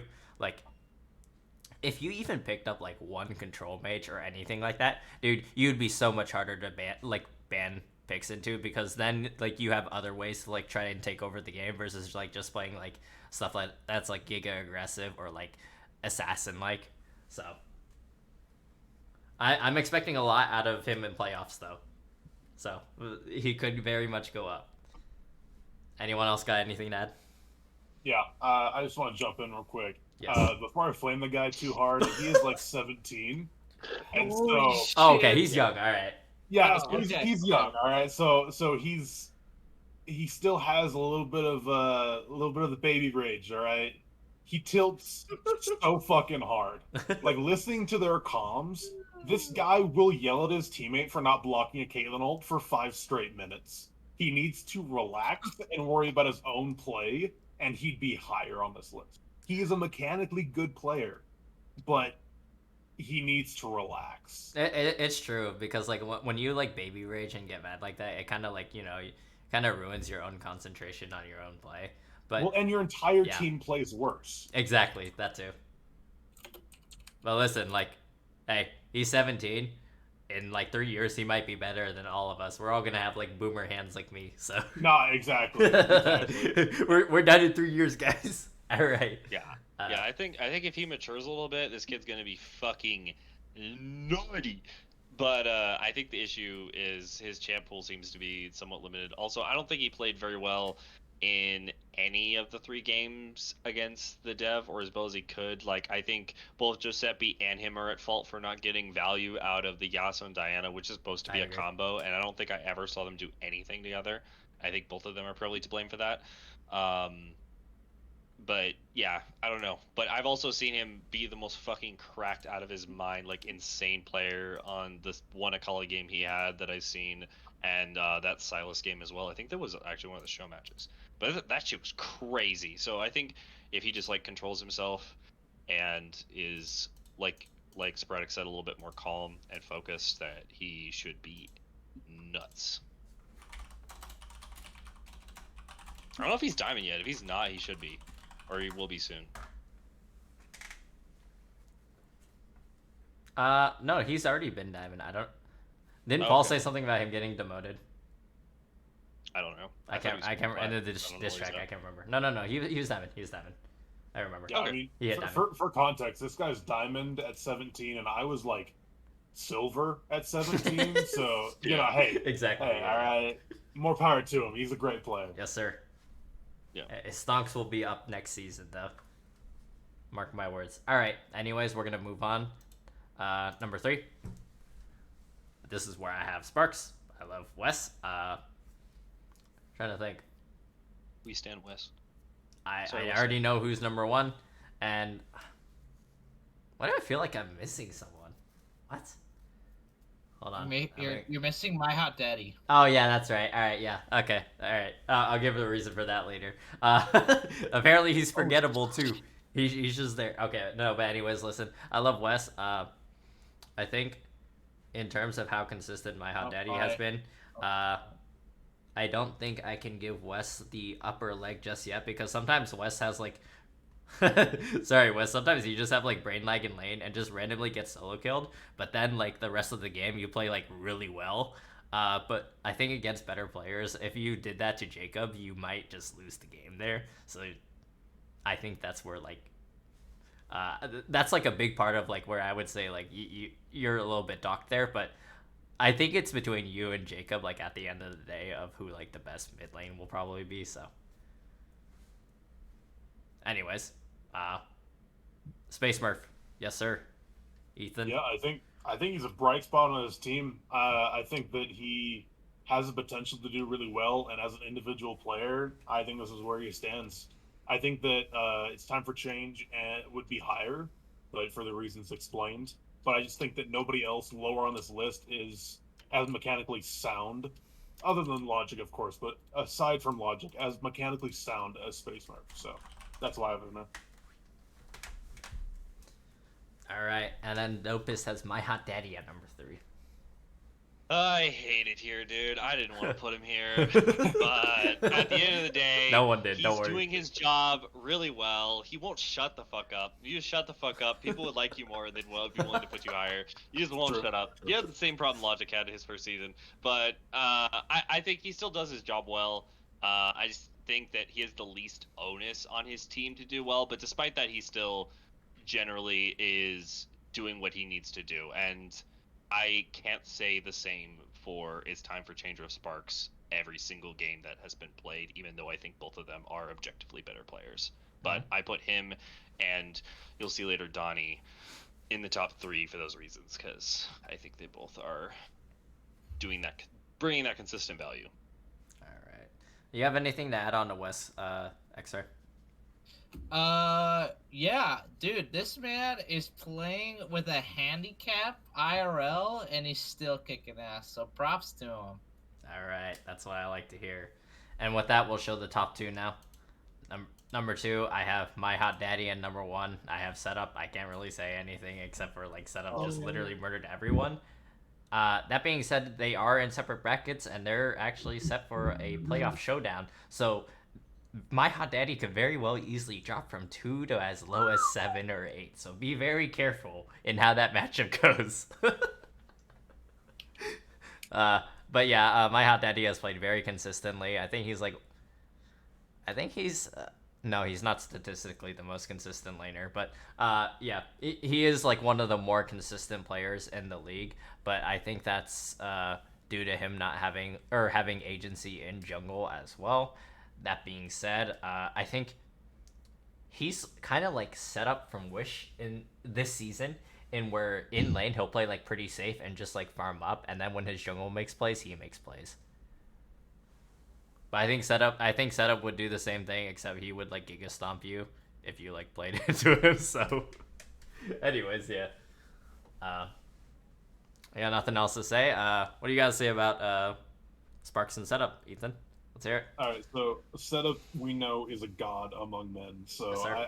I put him second only because I think Sparks has higher potential, and the man is suffering from a real like in life injury. Yep. I said, okay, my That back isn't is fair. broken. Can you be a captain for me? And he's like, yeah, I got you, easy. Let me just be a captain. I haven't played ranked or league in forever, and I'm gonna run your team. And he's fucking killed it. So I can't put him anywhere else other than top 1 because this guy's fucking nuts. Yeah, dude, Froggy Fighters this season was either Froggy injured Froggies or sickly Froggies. True. All right. What do you guys say about Donnie and setup? I think you are kind of high for having Donnie this high, but let's hear it. Dopus. I probably am a little high, to be honest. Like I said, West should probably be top 2 overall. But I have seen, I think you'll see in our game when it is streamed between Women Respecters, like I think Donnie did pretty well against Setup, who I think is the objectively most valuable player in the league. I think Donnie still, overall, though, is playing pretty well from swapping to top lane last season to mid lane. And I think he has a lot of champion breadth and just a lot of value. Like he can just play whatever and just do really good most of the time. So I don't know. I think he is basically the better version of my hot daddy personally. And I think they're very similar in their roles. So I put them both above Sparks and Time for Change. Okay. And then Alright. setup is just cracked, insane, best kitty in the league. God, I simp. I do whatever he wants. I play Ornn for my dad. All right. Moving on. X-Ray. Setup, my hot daddy. Yep, setup. Best villain leader overall in the league. I don't think anyone's gonna be stopping this man anytime soon. So, but yeah, my hot daddy. I'm gonna be honest. I actually wasn't expecting much from him this season. I agree. I thought he was gonna be complete trash this season, but let's continue. But he's been playing pretty consistent. So I gotta give props to him. So I ranked him number 2 because I think he's been smurfing these past couple weeks. Mm-hmm. And then Jacob, we don't need you to explain. You've personally felt the wrath of Jacob before, right? Plenty of times last season. All right. Anyways, let's move on.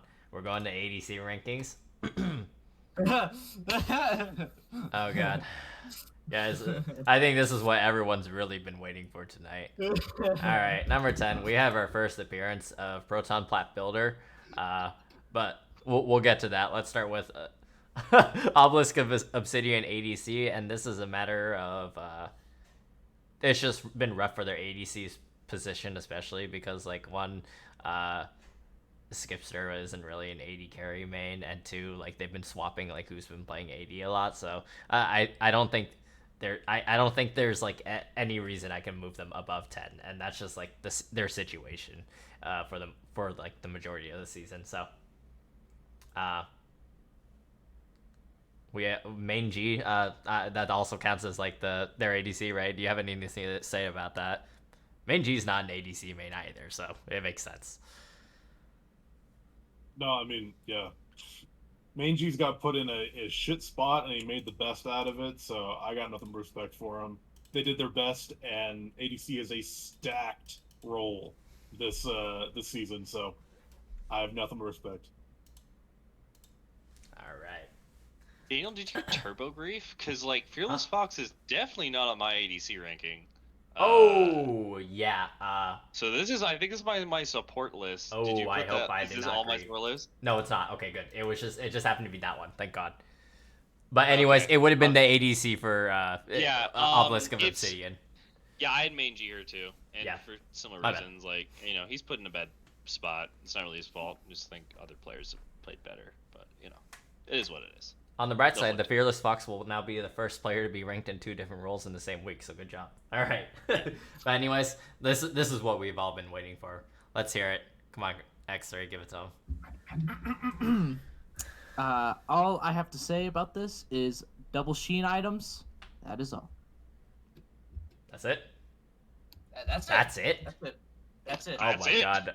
Okay. That's it. All right. That was one of the most tilting things I think I've ever seen. And Oh, it that's was right, one of those Logic things was. where it's like one of those things where like Oops. you can't defend at all, and I don't want to flame you here, no, but like it's just like I feel like you hate your team. I know you don't. I don't get like why that happens. Like it's just so turbo grief. I just don't get it. But Listen, whatever. Listen, I have nothing against Noah. Nothing against Noah. I'm so happy he's here. He helps me upload the videos, record the streams, and everything like that. So like honestly, I'm thank you. But when you build 2 Sheen items, I just could not ignore it, man. I had to put you here. So just please. Yo, shout out to you though, because you gave my team first seed. Because if you guys lost the game, Bro. yeah. So shout out to you. You're a real homie. A real Phillips. homie. All right. Well, with that, we're gonna move on to number 9. This is where I have JP. I'm not gonna lie, Gourmet Cookies actually made an insane play in the, or like a pretty good play. I wouldn't say it's like giga insane, but it was a pretty good like enteric flash Q that would have got them a double kill if JP was any better at Tristana, to be honest. I remember specifically seeing like after Janna dies, right? I see Tristana like trying to auto attack and like Kaisa, but I think he clicked the ground in front of Kaisa and just ends up randomly walking a few paces towards her without doing anything, and actually almost dies because of it. So, yeah, JP, this is my average of where you are. Ethan, well, Yeah, anything to add? I like him as a player. All of those things. I think that he just. This is where I have to put him. I just don't think his mechanics are up to snuff. I don't think his champ pool is there. He's never going to get MF. He's never going to get his one trick. So you can't rely on that. Because he is good on MF, but it's not going to happen. He is NA Valorant. I now call him that. All right. And then Dopest. JP, come on. I would almost just prefer not to comment. I just think everyone above him is just better. But, Okay, all right. You know, it is what it is. No worries. And then Main G. We don't need to answer that. I know Chris is going to say no comment. And he's only there because Proton Pipeler is below him, right? So anyways, number 8.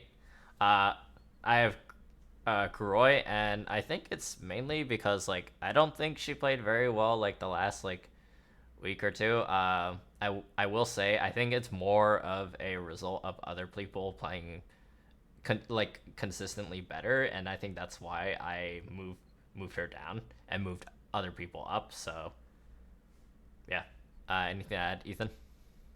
I mean, I'm looking at my list now. You don't get like 7 and up is just solid mechanical players, and so Kuroi, she's amazing mechanically, but it's just not enough to push her up the rankings enough. So yeah, I have to put her here. All right, and then Chris, Dopest. I don't know. I would also almost like to not comment. I just think she's like fine. I'm really happy to have more girls in the league, honestly. But you know, I just think the players above her are just generally shown to be a bit more valuable. But I don't think she is terrible at all. I just think the players above have more chance to like carry the game. I don't think I've seen anything that's like she's hard carrying like this game. She seems like a little bit of a role player, but that's okay. That's not a problem. On the right team. All right, and then you have JP here. I have a feeling Chris's rankings are just everyone like moved down or moved up one. You have anything to add to JP? I'm gonna share my thoughts on JP with my next pick. Oh, okay. All right. So with that, we'll move on to number 7, and we have Red Ranger, both Sporadic and I. And honestly, I feel like Red low-key griefed the last game. He played pretty well game 2 in Tristana, but I think if he was a better Tristana as well, like if he just like snowballed his lead earlier in that game instead of like just randomly dying 2 or 3 times in the mid game, he would have like smurfed like 1v9 that game. That game would have been over at like 25 minutes. That being said, man, that was like, oh my god, I was getting highs for red, and then I watched this game 3 Ash where he stunted his build by going GA third and then made that incredible flank play at the end of the game. But other than that, I think generally like red has been progressively playing a bit better throughout the season. So, yeah. Anything else to add, Ethan? I mean, ignoring the flank positioning mistakes happen. I don't want to harp on that too much. I think that he's a really good player. I think he's a really solid player. Like I said, I just don't think that he's better than anybody above him mechanically or game knowledge wise. He's just a solid ADC, but that's not going to cut it in this list. All right. And then we finally have our second appearance, Randall. Mr. Right. Randy, Mr. racist Randall. Randy. Not actually racist, but you know. I think, yeah, I think Proton Plat player. I don't want to endlessly poke on him like we all do. He always gets memed. I just think like if he one day learns to just open his browser, type in u.gg, look up the champion he's playing, click on pro builds, and just build whatever the fuck is on that page, he would just shoot up the tier list. But because he refuses to do that for some reason, he just has to go below here. I would agree with the assessment of Red Ranger, and he's down much farther up this list. But I think at least Red Ranger knows how to build and not waste his gold. And I think specifically in the role he plays, it is even more turbo grief than necessary because of how much gold he should have access to and how he is basically there to just be a stat stick. So I don't know, but this is where he's at. Perfect. A fair analysis, I will give you that. All right. And then at number 7, you also have Red Ranger. Anything to add? So for me, Red Ranger and Valiant are interchangeable for me. I think they're okay. They're pretty, I would say, low tier ADCs, but I think on week to week basis they can be in either spot here for me. All right, that's fair. And with that, we'll move on. Number 6. This is where I have Strand, and honestly, I know Steven did play like pretty well this last week, but I feel like okay, listen, MF, I'm pretty sure has a 100% win rate this season, guys. If you play MF, you win, okay? So True. I can't completely invalidate Steven playing well, but I also I don't know, I'm kind of biased on the MF right now, especially with how strong it is. So sorry, Steven, but I also think that the 5 people above him are probably just better anyways, for the most part. In terms of gameplay, let's not talk about the other stuff. All right. Anyways, Ethan. I have something to say. Yeah. Steven. MF actually doesn't have a 100% win rate. MF lost with NA Valiant piloting in week 1 versus Monsters Inc. Lucky. Okay. Thank you for that. Yep. I don't know what we would have done without it. Hey, I was gonna put him a little bit further in the Yes. dirt. Just let him know. just I share. Yeah, no, I have Noah here. I think, man, like, I'm not gonna harp on his builds.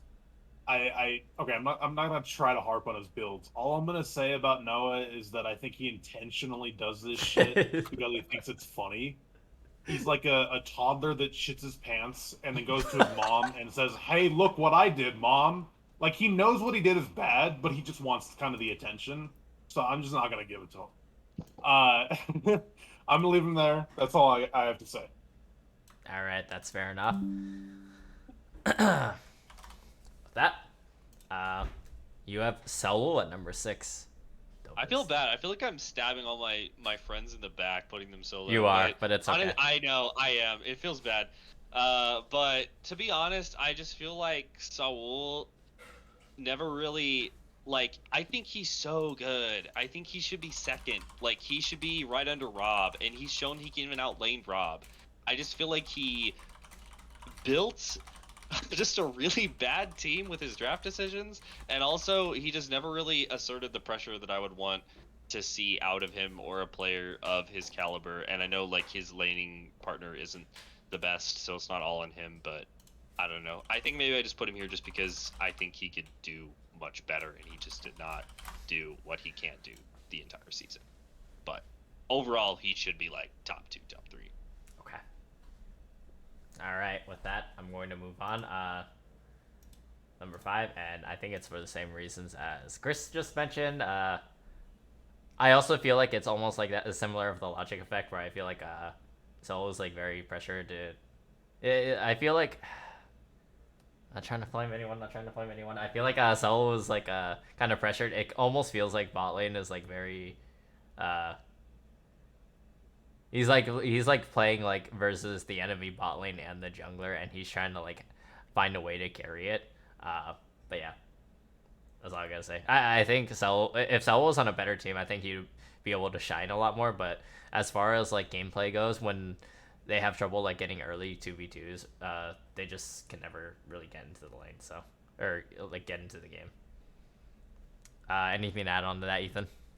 No, I mean my 4 and 5 are for the exact same reason, and I think Nightmare he's a good ADC, he's a great mechanical player, but he's, like you said, forced to carry, forced to make those plays, forced to direct his team, and he just didn't rise to the occasion. I think he's a really good ADC. He's not a great team leader. Fair. All right, and then you got anything to say about Red? Dopus? I think that, like, realistically, maybe Nightmare should be above Red, but I was just at least impressed by Game 3. I think he did some really good stuff with the Ashe utility. I think he's still overall... He is maybe kind of a role player, kind of like Proton Plat player. I just think he does his job better because he's actually building correctly. And no, he went know. GA third on Ashe in that game. That's true. Actually, that was Turbo Grief. No, you're right. I don't know. Like he's at least, I don't know. He's not griefing as hard, but I don't know. He went crit on Tristana and won the game. He's just fine. I'm probably griefing. Soul should probably be above him, but okay. I don't know. This is where he was. All right, Chris. X-Ray, you have Kuroi. Kuroi, honestly, I think she's played well, and I've seen improvement, but honestly, I can't really rank her any higher than this. I just think the 4 players above her on my list are just better. I'd like to see her improve more, and hopefully she can get better, but I don't see any way she can get higher than my top 4. And then since I didn't get to share my Steven thing, pretty much all I said is he's just an MF player. You ban him F, and I just don't really see a way he can really do anything in the game. But that's just me. That's why he's ranked 6th on my list. All right. Moving on. Number 4. We're getting down to the stretch, guys. This is where I have Asteria too. I was just so disappointed by Korai and Pat, and we'll get to that.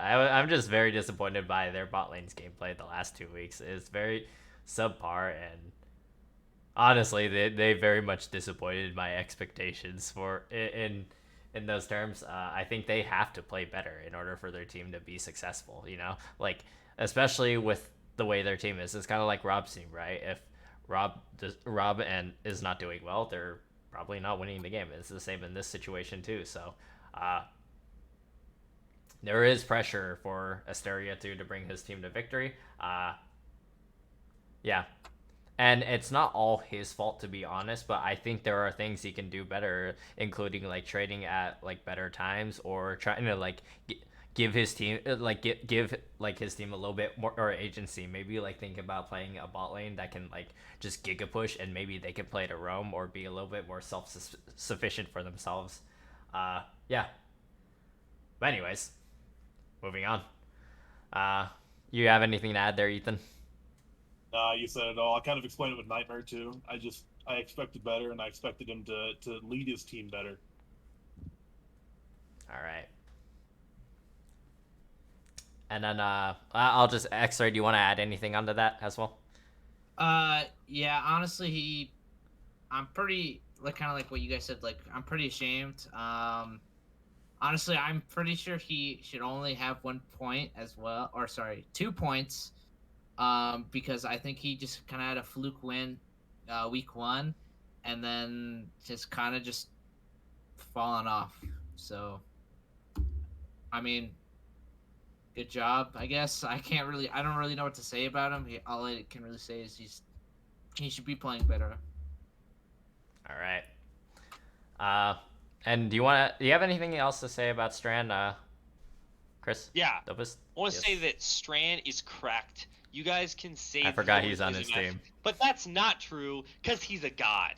But I did put Asteria above him, obviously, because he hasn't shown up a lot on my list. I still think that Kurai needs to be given some props, even if X-Ray says it's a fluke. I think the fact that how well he played against taking down Rob's team, I think, was an accomplishment on Kurai's back. I also know how much Kurai works outside of the game to try to prep for games and make things set up. And I think that of all the ADCs, knowing doing like scrims with him and stuff last year and stuff, I know like I think is also one of the most adaptable ADCs. He's just kind of more limited in what he actually realistically can play probably with his team because he needs to be the primary carry. But yeah, I don't know. I think the only reason maybe Strand should be above him, maybe just objectively due to play, but I just know Okay, that that's fair. Asteria overall is just really cracked. Maybe he just wasn't playing super well in our match and other matches. I'm starting to think this is a trend with Korai. I feel like every season Korai has played La Liga, it's like he smurfs really hard at the beginning, and then like towards the end of the season, it's like getting kind of wonky, and like he starts to play. His play becomes a little bit more unstable. But I'm not sure if that's a matter of like it's getting further into a semester and schoolwork is stressing him, or like maybe he's just like I don't know. Maybe like he's feeling the pressure like as playoff comes around. Who knows? But yeah. Anyways, we'll move on. And at number 3, my God, guys, don't say anything because I have trouble believing it when I look at it too. But I'm gonna say this from an objective standpoint. Okay. All right. The reason I rank him here is I refuse. My brain. I refuse to believe that he actually thinks that that farming Senna with like those items or any items, just farming Senna in general is good, and he likes to play it. I refuse to believe that, and that's why he's number 3, and it's because of the gameplay of all his other champions. I don't want to harp on his builds. My God, like, don't get me started.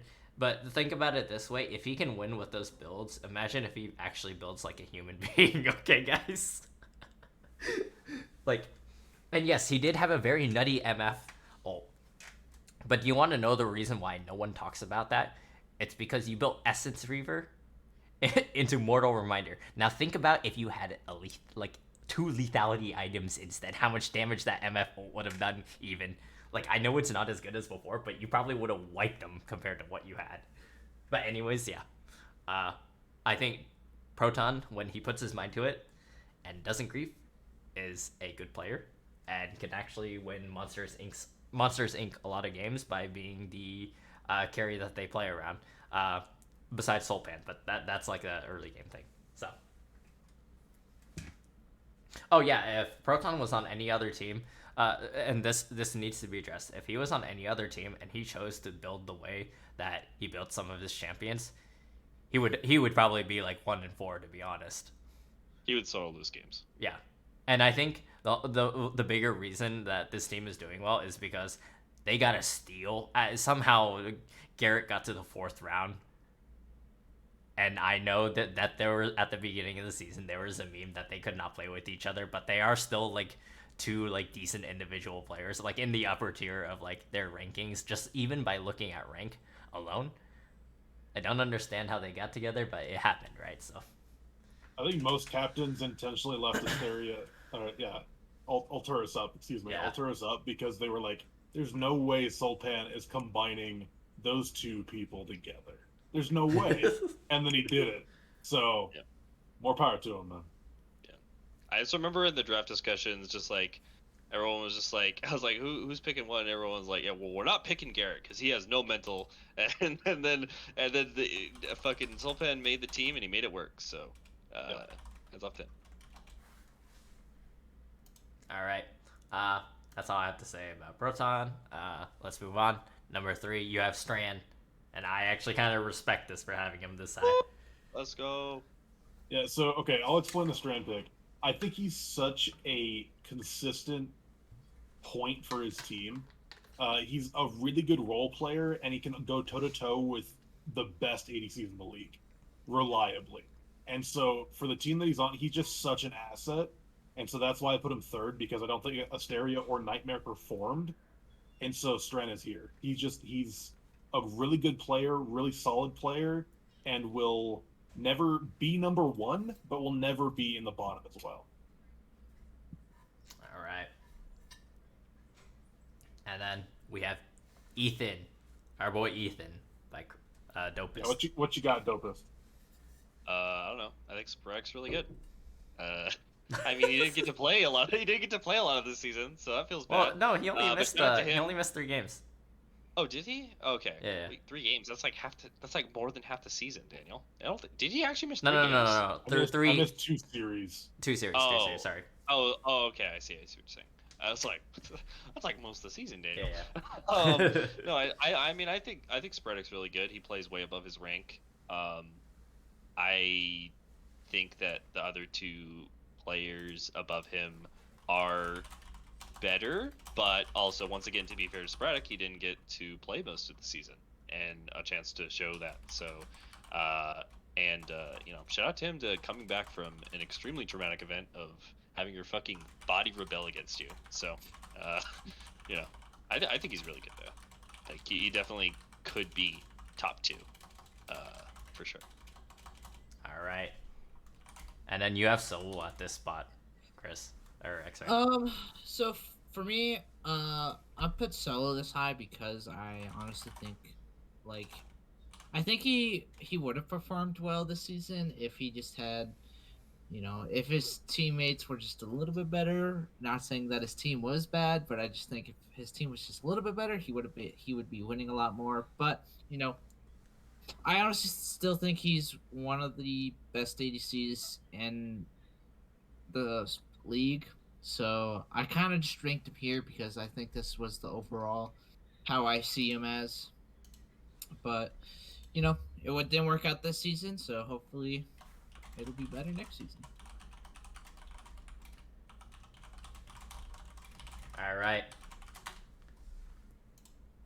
And with that, we'll show the top 2, and my top 2 are Goblin, and I think this is where I expected him to be most of the season, and Sporadic, which I actually have him higher than I initially ranked him, and I think it's because, like, honestly, I underestimated how much better he actually makes his team, and I think that's, like, one of the bigger parts of his strengths. Not to mention that while he's doing in-game, like, calling, he can still, like, play mechanically well.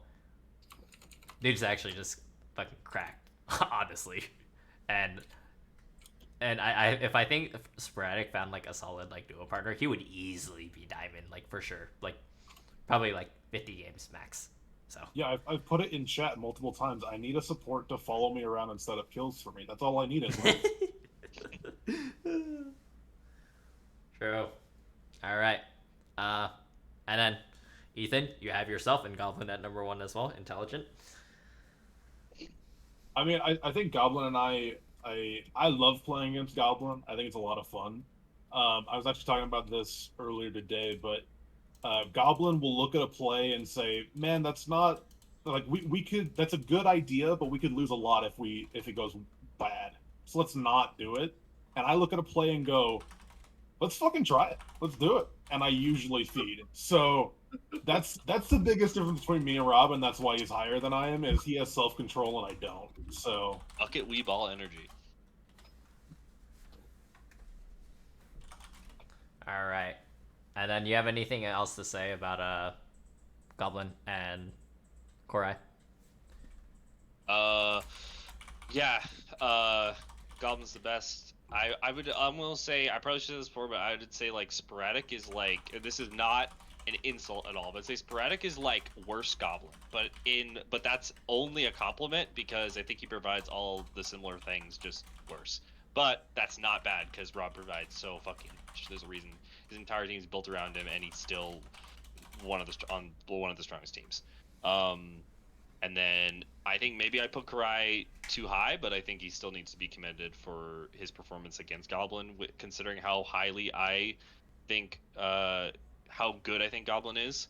And yeah, he did play bad, but I know Karai can be so much more valuable, even if he's been not playing the best overall this season.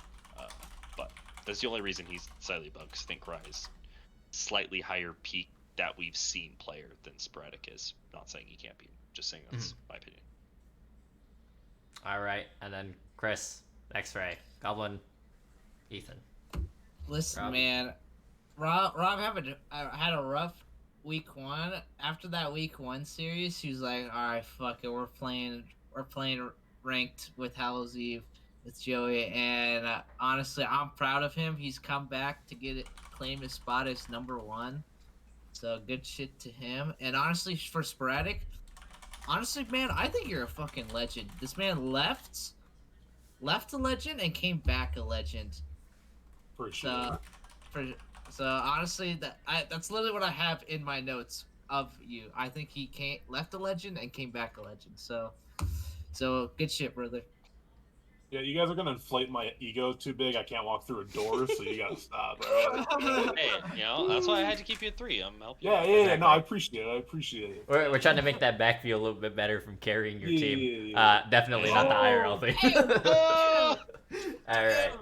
All right, he is West now. It's fine.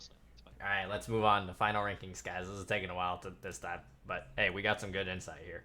All right, Hey. at number 10, we all have the Fearless Fox. I think there's nothing else that can be said. He only played that one series, but it just wasn't it. Sorry, George. The Morgana was not too great, from what I could see. I will say for George that I have heard that he is a great teammate and did help the mental and overall comms of the team when he joined. I agree. I fucking love playing with at George, minimum, honestly. At minimum for that, shout out Toma Boy. Yes, sir. All right. Anyone got anything else to add? I think we just move on. No, Yes, it's sir. a All right. Number 9. Sorry. I got the Pizza Dog at number 9, and honestly, I just don't think it was his season. I think the Pizza Dog played very poorly in just about every one of their games. What? What are these rankings? You have them. What? You have them here too. No, I'm talking about. Okay, it's Oh. okay. We'll get to them. Oh! I see what you're talking about. I can't Okay, wait okay, to hear okay. fucking Sporadic and X-rays. That is true. Pizza Dog is. Holy! Pizza Dog is very much a Thresh, Spike, Blitzcrank sort of player, and not an Enchanter player at all. So it's kind of rough for him, I guess, too. So, in that manner. Anyways, do you have anything else to add about Pizza Dog? No. All right. Let's go to Ethan Shmee.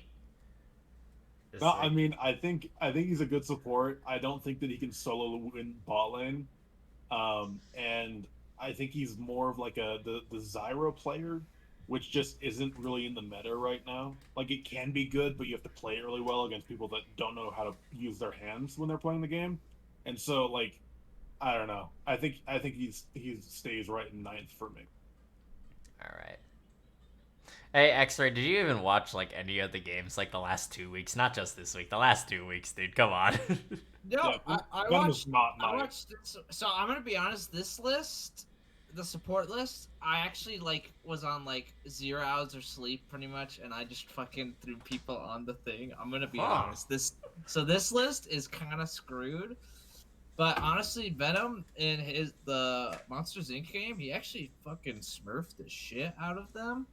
So props to him. Honestly, if I was to put Venom, I would honestly probably put him like 6, I think, on my list. All right. I'm gonna move on. At number 8, I have Gourmet Cookies, and I think this is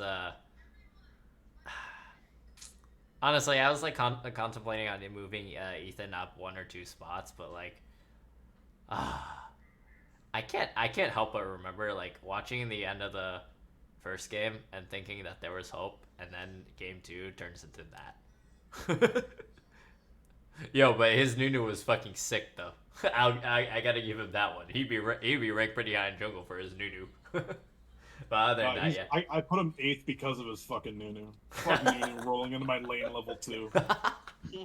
Eat a dick, Ethan. That's fair. I bet Ethan would own up to that one. He'd say, "I'll take that ranking if it means that." All right. Anyways, you have Ty at number 8.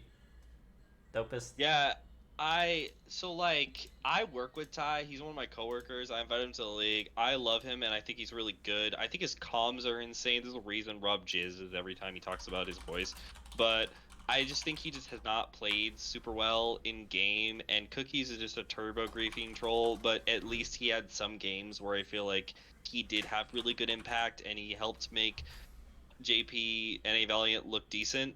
So I think he deserves to be a little bit higher. But I don't know. I played with Ty, and I know he could be better than this. I feel bad putting him here, but I guess that's all I'll say. All right. And then you got Fleas at number 8, bro.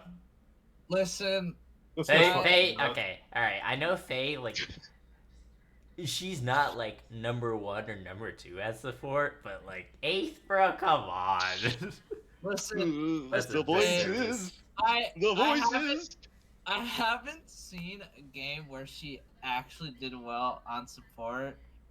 So I'm gonna be honest. I would have rather seen her stay mid, but you know, shit happens. You might as well have said that you just didn't watch any of the games. All right. It is what it The is. game's gonna get streamed. So what am I supposed to do? It's fine. Hey, their game Yeah, this we're not week even did on get 80s. streamed, just so you know. All right. Anyways, moving Oh, on. this one. Oh shit, Yeah. this one did get streamed. That's right. Yes, Yep, sir. it didn't watch that All one. right. At number 7, I have Ty is cool, and honestly, I've had him at this spot for a little bit because, for one, I remember him like playing okay with Crocs with Glocks, but he didn't even play this last week, so I don't even know what to say about that. So He was out of town. Yeah. He's on like vacation. oh, okay, yeah. All right, so yeah, I think this is the average of where I think he would be based on how everyone else has played. So yeah. You got something to say about Pizza Dog, Ethan? Yeah, I mean, I think that he has a very well-defined champ pool, but it's just not his meta. And I think he's on a team that doesn't. It puts too much pressure on him, similar to like a Nightmare who he's with. He's like, okay, I have to get Nightmare kills. I have to get him huge. I have to do all this stuff to win the game. It just didn't work out. All right. And then Mr. Cookies, both of you, both courses. Let's hear it. Yeah, Cookies would be so much better if he just didn't play support. I don't know the fuck he's playing that role. He should just be top lane or jungle or something that's not support.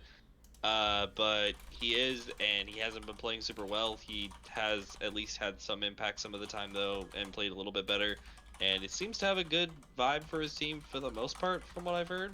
So I mean, there's that. But I think Cookies would be way better if he just was not playing support. It's fair. X-Ray? I wish what Chris said. All right. I don't. I'm moving on at number 6. And honestly, compared to where I ranked Venom before, I think this is a fair spot. Dude, absolutely fucking smurfed the last 2 weeks. I'm not gonna lie though, I don't think the Braum pick was really the most optimal pick in terms of like, playing Ash Braum. I just don't think it was a good lane in general. Especially, I also watched your Braum, and you may have missed a few Braum shields that game, but it's okay.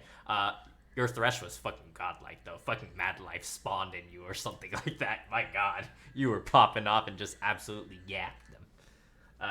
But yeah.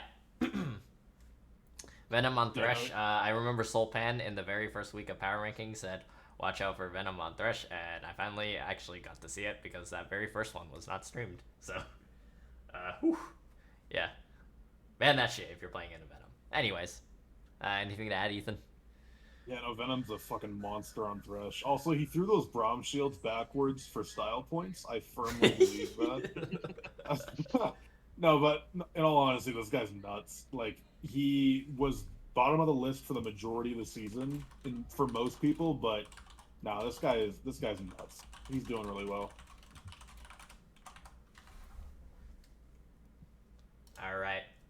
And then you have Fleas at number 6, Chris. Yeah, I was a Flea's apologist when she was playing mid lane. I thought she was really freaking good, and I still think she's actually good at support, not as good as mid lane.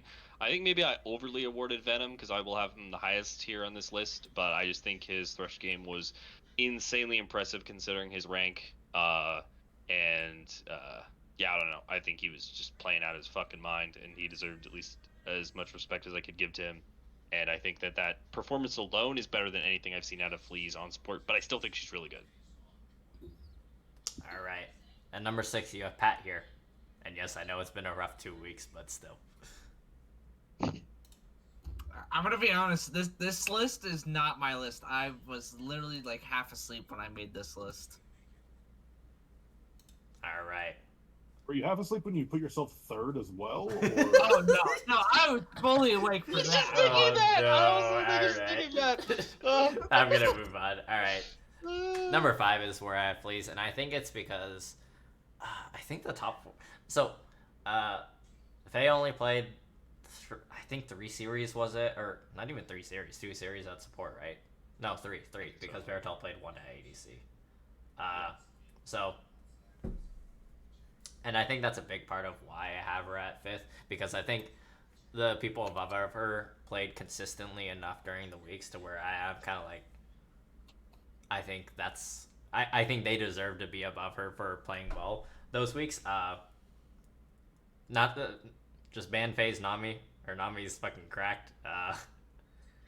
Her Lux is 50-50. I remember one game was like really good, the other one was not so great, but it was also because she was playing into Yasuo, but let's forget about that one. Anyways, I actually could see her like really popping off, and I still haven't seen her play Thresh yet. I really want to see her play Thresh. I've heard Garrett speak of a few memes before, so I'm excited for that one. And you have Ty at number 5. Ethan. Yeah, I mean, Ty is one of those people that I can go in a lane with, and he can just like tell me what to do in lane, and I can play the game everywhere else. So like, I really wanted Ty in draft, and then Tim stole him from me. But Ty works really well with my brain. I think he's a really good support. He just needs an ADC that's actually gonna follow it up with what he does, and I don't think he has that on his team now. So I don't know. I think he's a really good player. I think he kind of got shafted in draft, but that's about it. All right. And number 5, you have Pat. And I'm guessing it's because of his performance the last 2 weeks, Chris. Yeah, he just kind of nosedived a little bit just due to his most recent performance. Yep. I just think he didn't play as well as he normally does, but I still thought I should put him at least. He didn't fall much farther because he still had those early performances really good. And I know Pat's very cracked. There's a reason he has an entire channel just dedicated to him flexing on everybody in the Discord. So it is what it is. That's fair. All right, and then Caleb at number 5 for X-Ray. So for me, I put Caleb here because this is where I honestly think he would be if he, was performing well. I mean, then again, like kind of like we've said, like it just isn't his meta, and so like I'd like to see him, I'd like to see him perform better, but it's just something that just happens. I just pretty much what I said in my notes is didn't perform to the standards I know him. Mm-hmm. All right. Wait, why is he number 5 though? Sorry. Listen, man. Like I said, I was half asleep when I made this list. All right, that's enough. All right, at number 4, I'll have Shmie here, and I think it's because he really picked it up the last 2 weeks. And specifically, his Zyra gameplay is actually up to par compared to like the last time I saw it. Honestly, the last time it was like kind of okay, but I feel like this time, and Don't quote me. And maybe it's because Misfortune is also picked in the bot lane, so it's just like a perma shove, perma like uh, Q, perma plant bot lane, and then MF just farms and takes over the game. But yeah, I think he deserves to be rewarded a little bit, and that's why I have him at 4. Maybe a bold take, but it's okay. No worries. And then Ethan has Pat at number 4. Yeah, I mean, I think Pat's a really good player. I think he suffers from the same issue that Pizza Dog does, where he is like, okay, I have to get my ADC ahead. I have to get my ADC ahead. And I don't think that Asteria is the best ADC to pair with Pat. I think he needs a different mentality. But that's just from an outsider's perspective. Yeah, I also just don't think it's his meta as well. He's never really liked the enchanters. So, yeah. Fair. And then number 4, I see Dopest is based and running Venom for his Thresh gameplay. Venom hit hook, monkey brain get dopamine. Woo! Yeah, that's it. He's great. I love him. All right. He's playing. Chris, I know you have nothing to say about Ty. I'm not even gonna ask. Literally, the only ones I actually thought about are my top 3. The rest of them, I Okay, literally just alright. threw on a list. With that, my 3rd is Pat Clark, and I know he played bad the last 2 weeks. Man, I don't know. I actually think I should have moved Pat lower, to be honest. And I do think I do think like about like 60% of the lane going bad is part of his fault, and sometimes it's like due to like their like rune sets or like that like cause missed opportunities, or it ends up just being like just a bad play in general or bad looks. I just think like the two together have not been playing very well in the last 2 weeks, and it causes a lot of issues, especially for their team, which operates in a ZWD type of style where they're super reliant on bot lane, like either getting ahead or like making plays to win the game. So I don't know. I just put Pat here, I guess, because of benefit of doubt and because Pat is flexing everything, so it's cool. No worries. All right.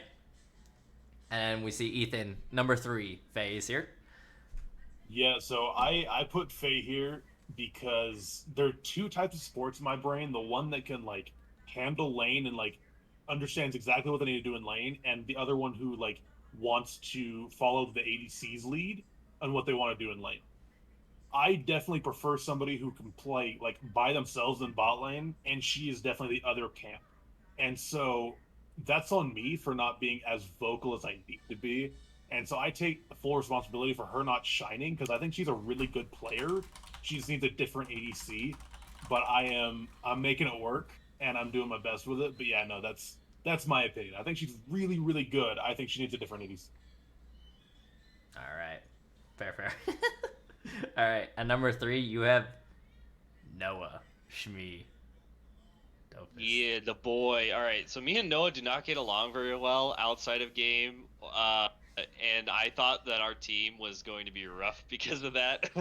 But I honestly think like Noah is much better than you guys saying. He's not a Zyra one trick. I know that he can play other things. People that give it to him, it's just his comfort, and it makes sense to play it. And I think he's really good at it. I think he's really good at other stuff, and he's open to doing what needs to be done for the team and providing support to mid laner and jungler where needed.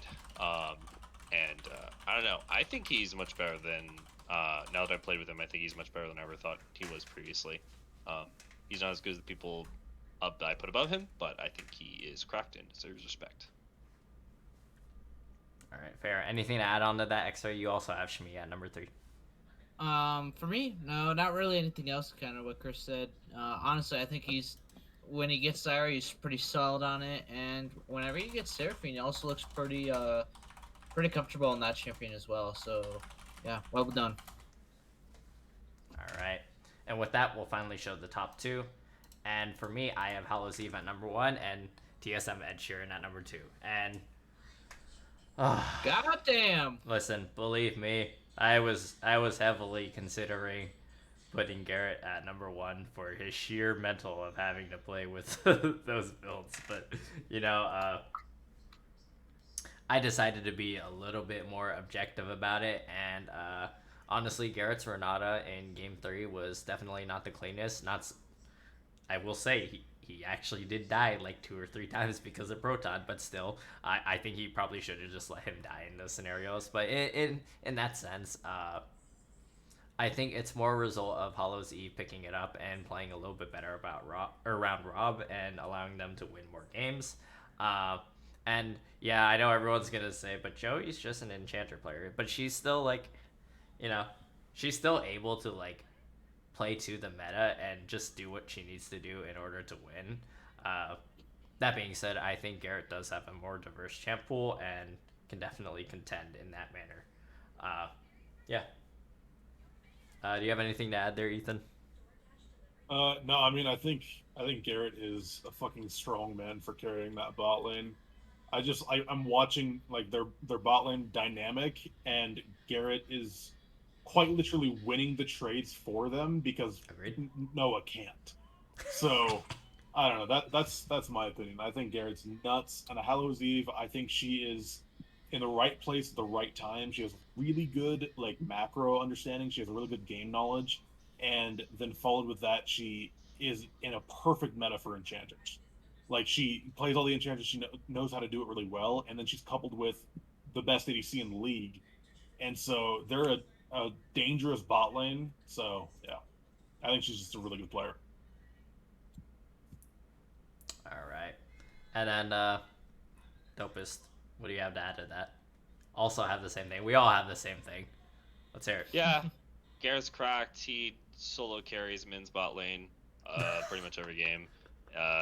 And also, I think Garrett's only issue is his mental is like paper, but he has worked really hard, I think, to fix it this season. And the fact that he is doing as well as he is with Noah on his team demonstrates that and shows that.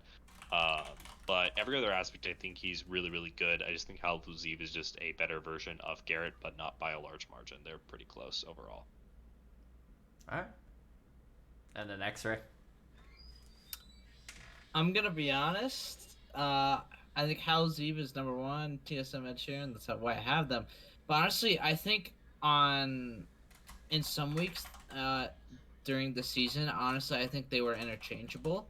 I think Garrett had some really, really strong weeks where he actually performed better than Howl's Eve.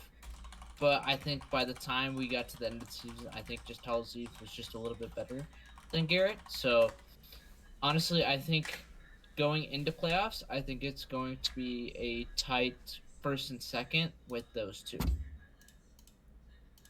All right. With that being said, that'll be the end of our power rankings. Real quick, let's talk about what's coming up next. We have playoffs coming up next, and from now, there's going to be like I wouldn't say a power rankings like this officially, but from now on, it's going to be a playoff show. So please, please, please, please, make sure that we actually stream the games because I do need clips for that, and it'll be like a little bit different. We're still gonna be talking about like how good like players are, or like pumping them up a little bit, but it's gonna be a little bit more in detail about each individual game, and we're just gonna talk about everyone's gameplay and try to be objective as we can. So, and I think it'll be super interesting. It'll be definitely a different kind of show. So, can't wait to see that. This is where X-Ray and Nyla pop off. Here, this is the time. This is their time. All right. With that, that's going to be the end of Power Rankings Week 5, and I hope we'll see you next time. Thank you for joining me, Ethan, and the two Chris's. And we'll see you guys next time. Thank you. Goodbye. All right.